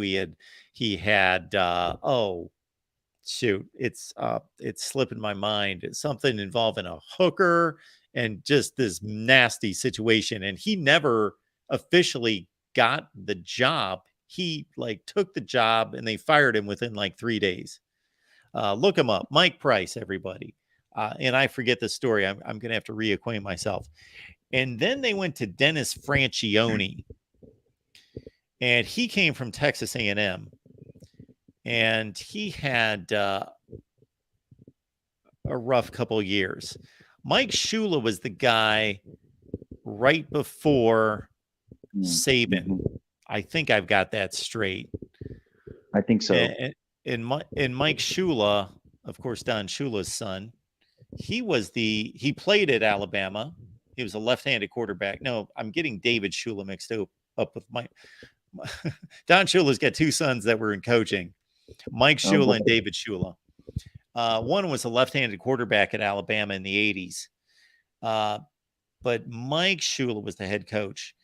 And he didn't have a horrible run. They actually had one of their bigger seasons and wins prior to Saban, kind of in that 10-year window before Saban, when they defeated who was it in the Cotton Bowl? Texas Tech in the Cotton Bowl, and they finished 10-2, and they finished in like number 7 or 8 in the country. That was their best season during the 2000s prior to Saban. But his last year must have been in 2006, and they lost to Northern Illinois, and they finished like 5-6, or that might have been their 3-8 season. They had a 3-8 season in there as well. And, you know, Alabama's Alabama, and they were thinking, okay, we've got to get back to where we were supposed to be. And they went after Nick Saban, who, of course, was with the Miami Dolphins. And I'm not the first one to unravel this story. But, of course, the Miami Dolphins traded for Drew Brees. But he failed the physical because he had just had back surgery, and he failed the physical. And so the Dolphins negated the trade, and they didn't get Drew Brees, and they had another bad season under Nick Saban, and he left. But if he would have had Drew Brees, and instead of going 7-9, would have gone, I don't know, 11-5, He may never have gone to Alabama. It just is sad to think Drew Brees, not really Drew himself, but an injured Drew Brees in the Miami Dolphins organization is what brought Nick Saban to Alabama, and the rest Yeah, is it's history. crazy, isn't it? Absolutely. So the last thing I wanted to get your opinion on, or like your understanding or whatever. Can you help me understand exactly why, quote unquote, our fan base, and I use our because we're both Buckeyes, why they already want to run Ryan Day out of Columbus with a 45-6 record? I mean, he's roughly on track for Urban's record at 73-9. It could be a little worse, of course, but 83-9. Yeah. or yeah, Gotcha. 83-9. My bad. But yeah, I just don't understand it because I mean, we're winning. I mean, I get, 2 losses in a row to Michigan. You don't want to lose to Michigan. I get it. But the other thing too is like the 12 team is coming. We're going to end up playing Michigan probably 3 times a year for majority of the next 10 years.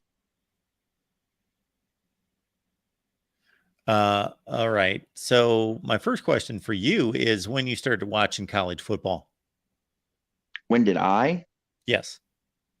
I started on a regular basis around 2004, but I do have a tendency to watch games before then. Okay. So you started right at the time that Ohio State started to dominate the series. Mm-hmm. Yeah. Okay. I do think that maybe there's something that has stayed with many of us that have watched for a lot longer than that, because losing to Michigan really does not sit well with, and I know it doesn't sit well with you either, but I'm talking about enduring the 80s and the 90s, losing to Mm-hmm. Michigan for many of us. And I think those of you who watch me on a regular basis can see that I've hopefully grown up a little bit. I'm a fairly, older guy that I've hopefully grown up to an extent that this stuff does not affect me and it's only football. But oh my goodness, losing to Michigan just used to send me into a tailspin for weeks. Like that was the worst thing that could have happened. And Mm-hmm. I think that still just resonates with a lot of people that can't happen. Like people have called me crazy for saying that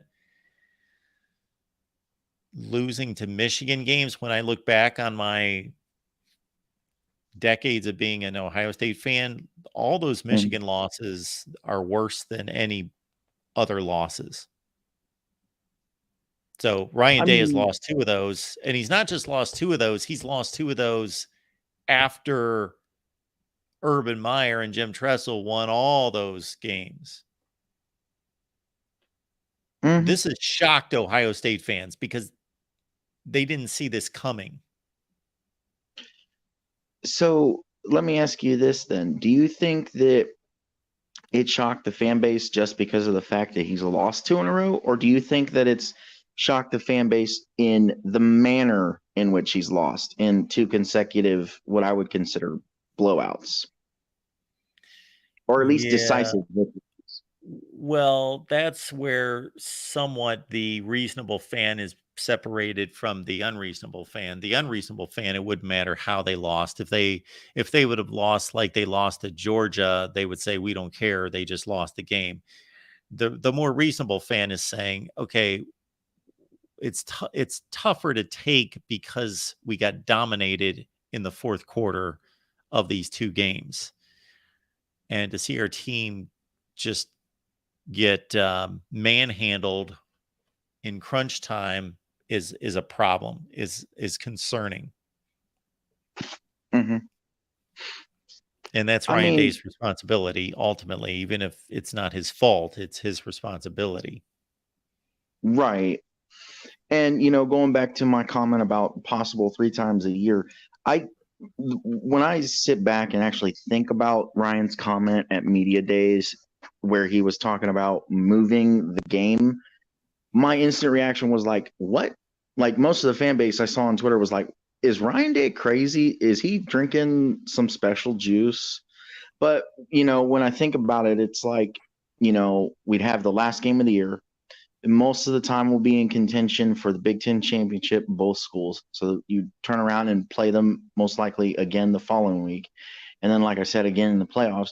And I think all he was saying really was the game still means something. But, I mean, look at Texas, Oklahoma. They always play in the middle of the season. So why can't we do something like that? Which, I mean, if that ends up being the case where Ohio State and Michigan play 2 to 3 times a year, then I can kind of see his understanding on that. But at the same time, it's just like it's always been at the end of the year. It's going to be weird regardless of what happens, because either they're going to move the game earlier in the season, and then every time Ohio State and Michigan don't both make the playoff or don't both make the Big Ten championship game, people are going to be throwing up their hands going, why they move this game to the middle of the season? They should be playing the last game of the season. And if they keep it with the last game of the season, if they're playing a rematch the week later and then playing in the playoff, as is a possibility, then people are going to be saying they need to move this game. It's ridiculous. 2 teams are playing 3 times in a month. Yeah, I mean, they're not going to be able to win. Neither decision is going to be the best decision every year. It's just impossible. Right. Yeah, the whole thing is just crazy. Eventually, they just need to decide something, I would think. Well, the decision is going to be to keep the game the last week of the season. Yeah, I think until there's a move decisive I don't see them moving it until I don't know, until Ryan Day wins a couple titles, possibly back to back, because the whole rumor down south was now that Kirby's won 2 in a row, he's gonna force Georgia and Florida to not be neutral site, because that's what he wants. He wants it to be a home and home. Think of this, Mike. If we were sitting here 20 years ago and it was 2003 and Ohio State and Michigan had just played for the Big Ten championship, the final weekend, 2003, Michigan won, went to the Rose Bowl, and Ohio State would have gone to the BCS championship game. So, and there would have been a thought, okay, we're going to a 12-team playoff. Let's say we're going to a 12-team playoff in 2003, and the thought would have been, okay, well, these are the 2 best teams in the league. Ohio State just won a national championship 2 years ago. Michigan just won the Big Ten championship and beat Ohio State, went to the Rose Bowl. They're going to be playing in the Big Ten championship all the time and going to be playing in this playoff. And so let's move the game to mid-October. Well, then what happened? Michigan fell off the map almost right after that. They won their last Big Ten title in 2004. And then they disappeared for 15 years. And the decision would have been made to play this game in October, and they would have never replayed. So things do change. Right. I don't know. Do you think that now I know, Michigan means more and everything, but outside of that, Ryan Day does tend to win most of all the other games. Do you think that it sure is? Do you think that Harbaugh has figured it out to where maybe at least for the Ohio State Michigan game, now Ohio State falls off the map? Obviously, I don't think. Oh, right, and I don't think. So could Ohio State have a 20-year run like Michigan had?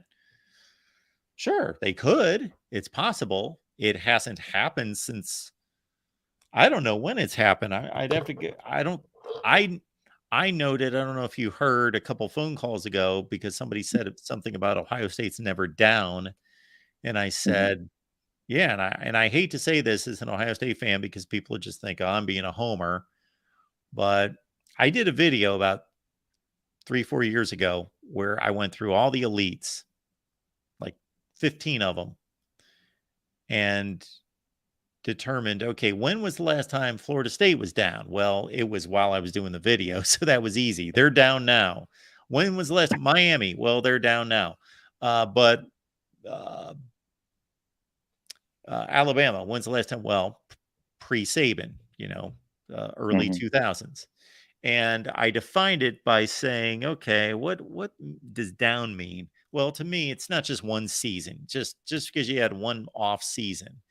I defined it. And again, my definition isn't the definition. It's just what I came up with, is being down for 3 years, and down meaning you are not in competition for your conference championship on the final weekend of the season. You are not playing for a championship. Well, I think of Ohio State as being down in the late 80s. But even by that definition, they weren't down in the late 80s because they played for a Big Ten championship in 1989 and 90. They haven't been down since the 40s. So Yeah. It's possible, but I don't know. They're still recruiting a top 2 or 3 class in the country this year. And it's going to be tougher with the schedules are going to get tougher for everyone. They're going to have to play USC. Penn State's getting better, it appears. And UCLA may wake up and actually be some kind of a factor. I would expect that they're going to be an Iowa level team. So not an easy out. And then if the Big Ten continues to add more, Jeffrey called a few minutes ago and we were talking about that, how ridiculous the schedules are going to be if you got to play the teams you're playing now, plus throw in Oregon and Washington and USC. And so good seasons may start becoming like 9-3. Like look at the NFL. Teams win the Super Bowl that went 10-6. Yeah, that's kind of my now I'm always a college football guy over NFL. I think the product is better. I think the play is better. I think the egos aren't not necessarily. To nitpick, I'm just curious, Mike. I'm sorry to cut in, but I'm curious. When you say the product, what do you mean by the product? Well, like the players aren't better. I mean, right. I guess when I say product, I just mean like I get more enjoyability out of watching the game. Gotcha. You get more enjoyment from the band and the cheerleaders and the pageantry. It's all much more exciting. Well, and to be fair too, right. And I mean, to be fair too, and I know we're strictly college football channel, but I don't tell many people this for the obvious reason, but I'm a lifelong Browns fan, and so you can obviously kind of piece together why I think the college game is better. Yeah. Well.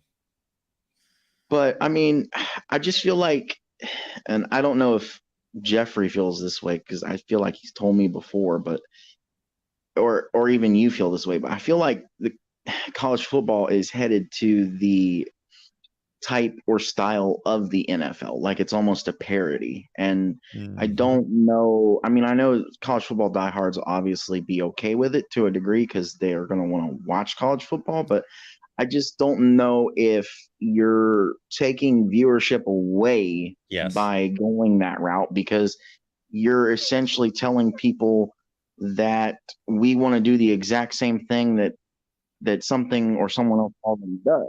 Yeah. Yep. And you're doing it at a lower level. You're not as good. It's like going to a minor league baseball game. Well, they're not as good. So why are you going? Well, it's cheaper. Maybe it's closer. Maybe there are reasons that you're attracted to minor league baseball above major league baseball. Again, it's cheaper and all those other things, and it feels more homespun.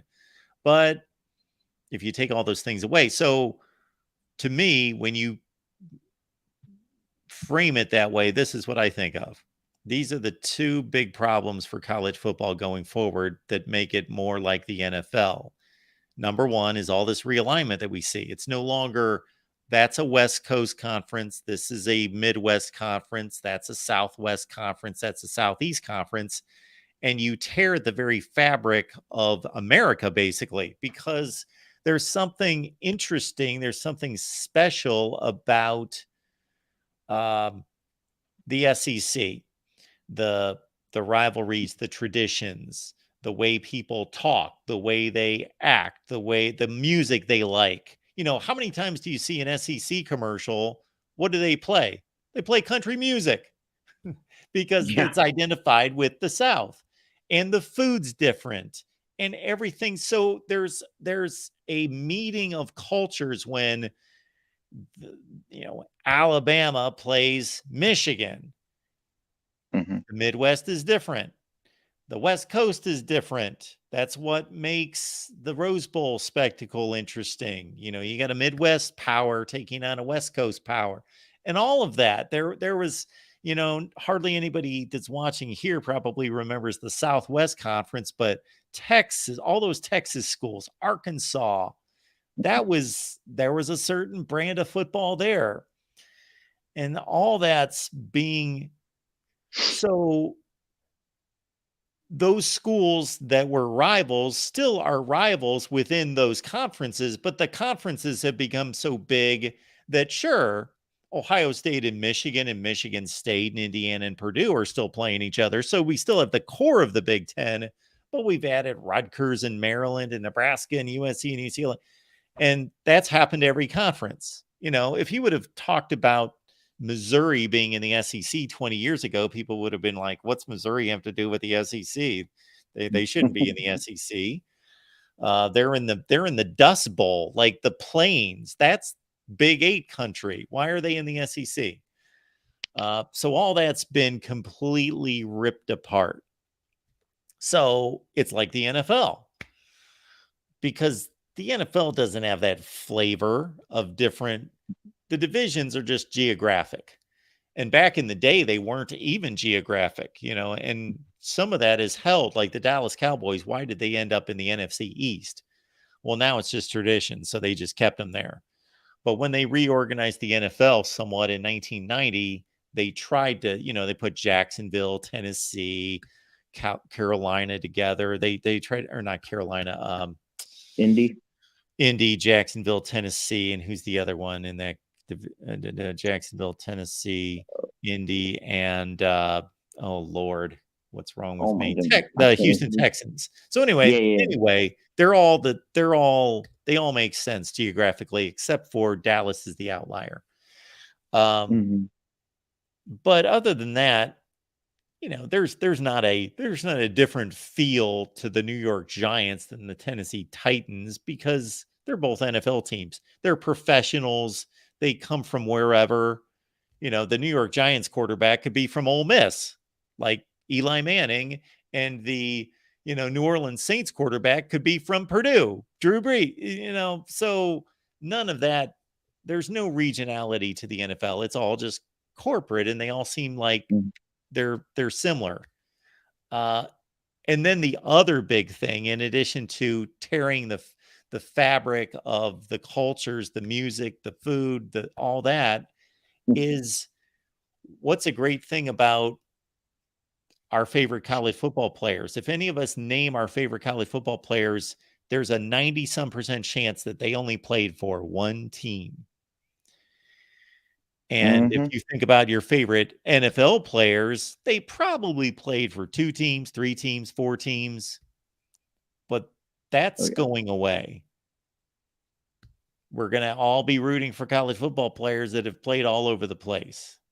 There's something special about Eddie George is only a Buckeye, and will only Troy Smith, only a Buckeye, Reggie Bush, only a USC Trojan. Like, they will never be identified with any other team, any other school. That's the only team. But the Big Ten Western Division, the entire division are transfers. Every quarterback in the division is a transfer. So that takes a special quality of college football away. Now, I know you're not Josh Pate and you're better than Josh. But Well, I'm gonna. I appreciate that, but we don't need to compare people. But Well, yeah, I was just he's saying, really like, good at what he does. I know he does a bold prediction comment, Oh, or yeah, he does a bold prediction segment. My bold prediction which I is need going to to watch be. sometime just because I've seen that listed on my YouTube, like his Uh-huh. or on when I'm on 24/7 Sports, but I've never listened to it to actually see what would be a bold prediction. So you're going to make a bold prediction. Yeah, and usually they're like crazy takes, but with the West being all wild for the Big Ten, one bold prediction for the West is going to be that Iowa's going to win the division. Well, is that a bold prediction? Well, I mean, because if you look at the way if I remember correctly, if you look at the way that the West is laid out with the favorites, I believe Wisconsin is the favorite. Now, I think Iowa is probably up there shortly behind Wisconsin, but I do believe Wisconsin is the favorite. Okay. Which makes sense since they're usually strong across the board for the most part. Now on the East side, I will say, obviously, it's not really bold, but Illinois is probably going to drop off. Indiana is going to look Wait a strong. minute. Illinois is in the West. Oh, yeah, that's right. Never mind. I do think Indiana could be strong this year. I see Indiana with the possibility of going 8-4, 9-3, possibly. Now that's your bold prediction, not Iowa. That's your bold prediction. Indiana's going to go 9-3, 8-4, 9-3. I can see it. Hey, Mike, what can we do for Mike if his bold prediction comes true? We got to do something special for Mike. If Indiana goes 8-4, who's Indiana's big non-conference game? We need Jeffrey here, or I need to not be lazy and look it up here. I wonder who their non-conference game is. Like they played who they play last year, Cincinnati. I wonder who they play. Oh, they play Louisville. Yes, in Indianapolis. They could win that game. I expect them to lose, but they could win. That's close to a toss-up. There we got Jeffrey. You guys are going to keep me up all night here, but we get Jeffrey in here. 9-3. Yeah, this is funny. I'm like Indiana 5-7 to 6-6. That's my range here for Indiana. I'm not seeing 8-4, 9-3, but hey, if they do that, Tom Allen's secure forever. Ohio State, Michigan, and Penn State are still on the schedule, right? They didn't take them off, right? Yeah, so that's already 3 losses. So they have Louisville, like you said, in the non-conference, and then I mean you've got at Purdue, Maryland, Wisconsin, Illinois, Michigan State. It becomes very difficult to see that happening. Why do you like Indiana so much? Me? No, Mike. Oh, I was just gonna say for me, the only reason why I like because I feel sorry for him. That's why I like him. But what's up, Mike? I don't know. I like Tom Allen. Tom Allen has got something cooking down there. He just needs to get the right guys.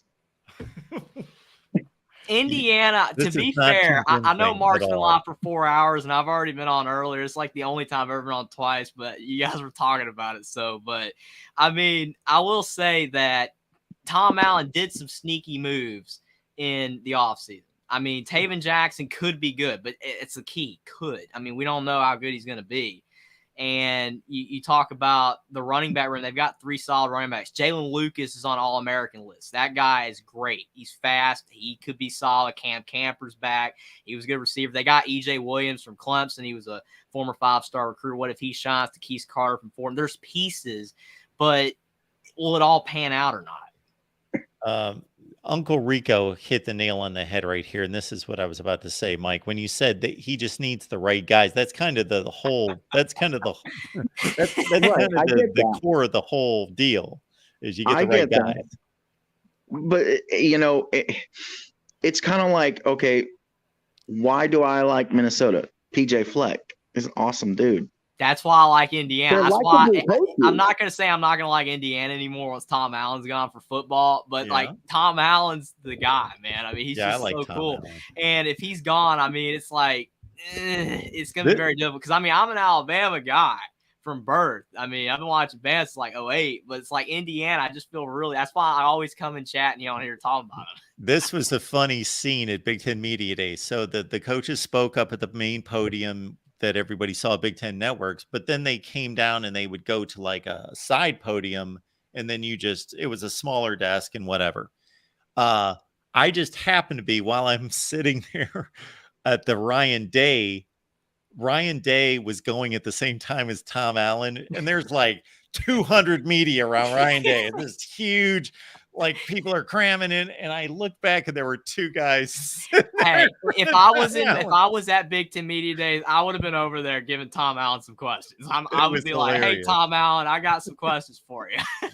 Are you gonna win the Big Ten this year?" But you could still hear him from that far away, going, "We're gonna be determined, and we're gonna fight the Turkers." It's so I miss it when he first got hired, though, man. He was like, "We're gonna win the Big Ten one day. It's gonna happen." And I'm like, it almost happened in 2020. People don't give me credit for that season, but it almost happened in 2020.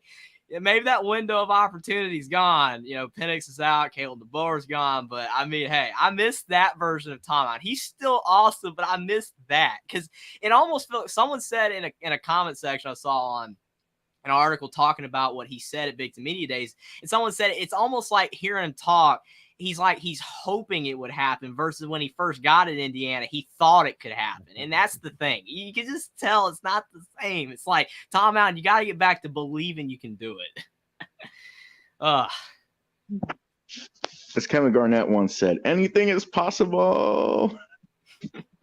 Yeah, it's unbelievable. But yeah, I don't know if you're gonna make a video on Indiana's like prediction, Mark, but like if you had a prediction right now, what do you think for Indiana this year? Okay, I'm gonna make Mike sound a little less insane. Okay, they lose to the three obvious teams, then they lose to Wisconsin, and I guess okay. They got the two out of conference wins, obviously, and then they beat Louisville. That I think that's not quite a toss up game, but it's close, and they're they're playing a semi home game there. Maryland that would be an upset, of course. That would be a decent upset, but obviously Maryland is not anything elite. Rutgers, they got to win that game, obviously. Illinois on the road. Yeah. Illinois, Michigan State, Purdue. So they got to win all those games. I mean, like Michigan State's a game that you'd think they should win because the way Michigan State is right now, and they did win last year. I mean, they can win that one, but I mean, if they win the 3 non-conference games, beat Rutgers, Michigan State, that's only 5. And those to me are the most likely wins.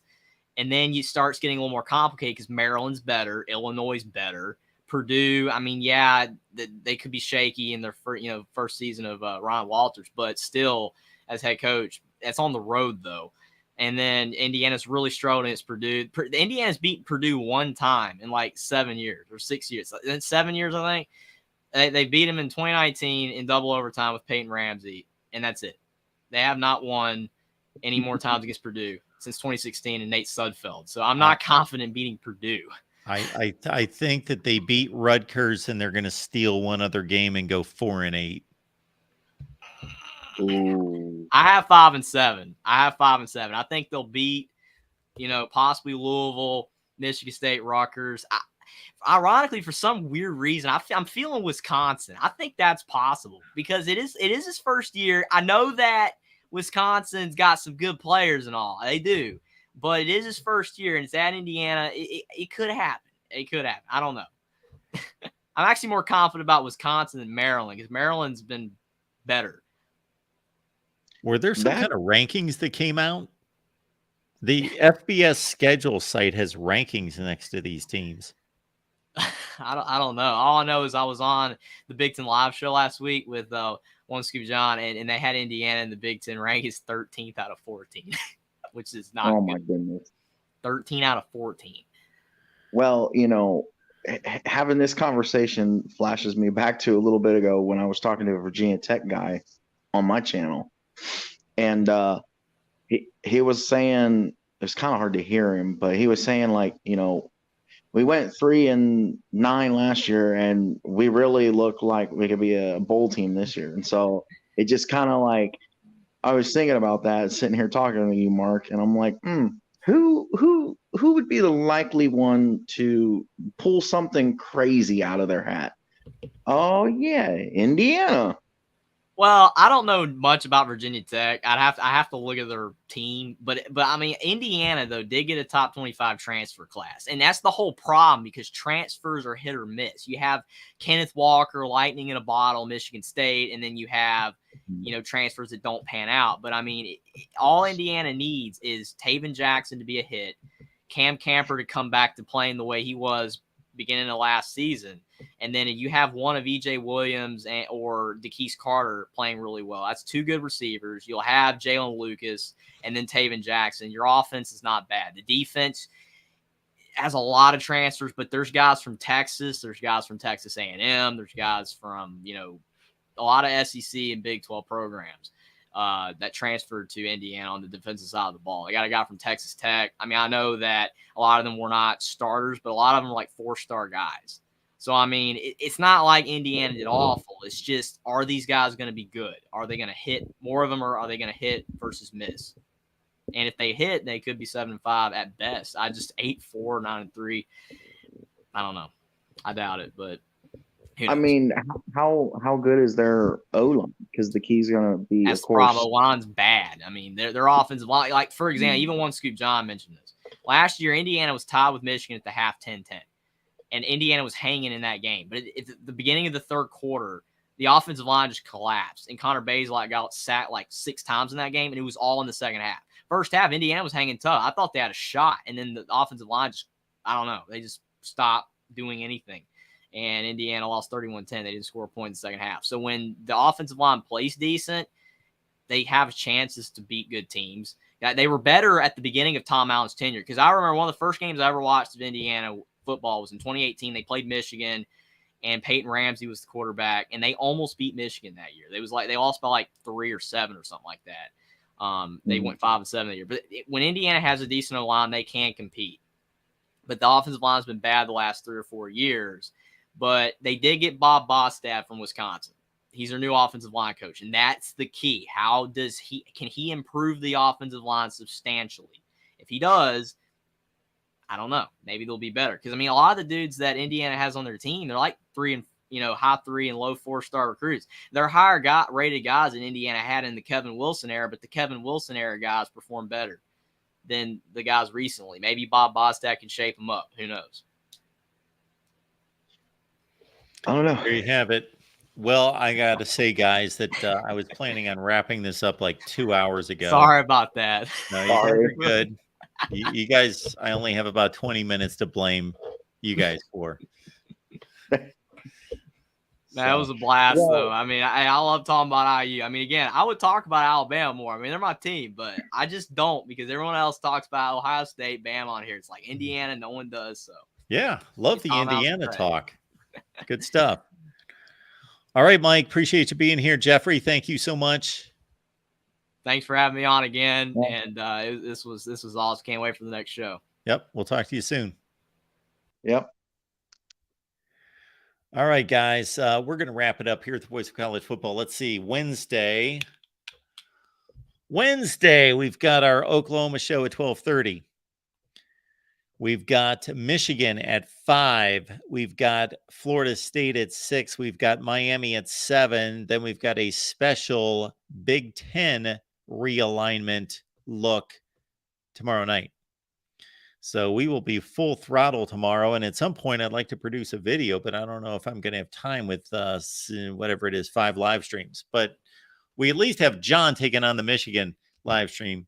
He's done a tremendous job there. So join John Diadamo at 5 o'clock Eastern on the Michigan show on the Michigan channel. But again, Oklahoma at 12:30, Michigan at 5, Florida State at 6, Miami at 7, and then we're back here at 8 or 8:15 for a look at Big Ten realignment All right, folks. And I understand we talked about that tonight, but we're going to have metrics and all sorts of special features to explain it a bit better.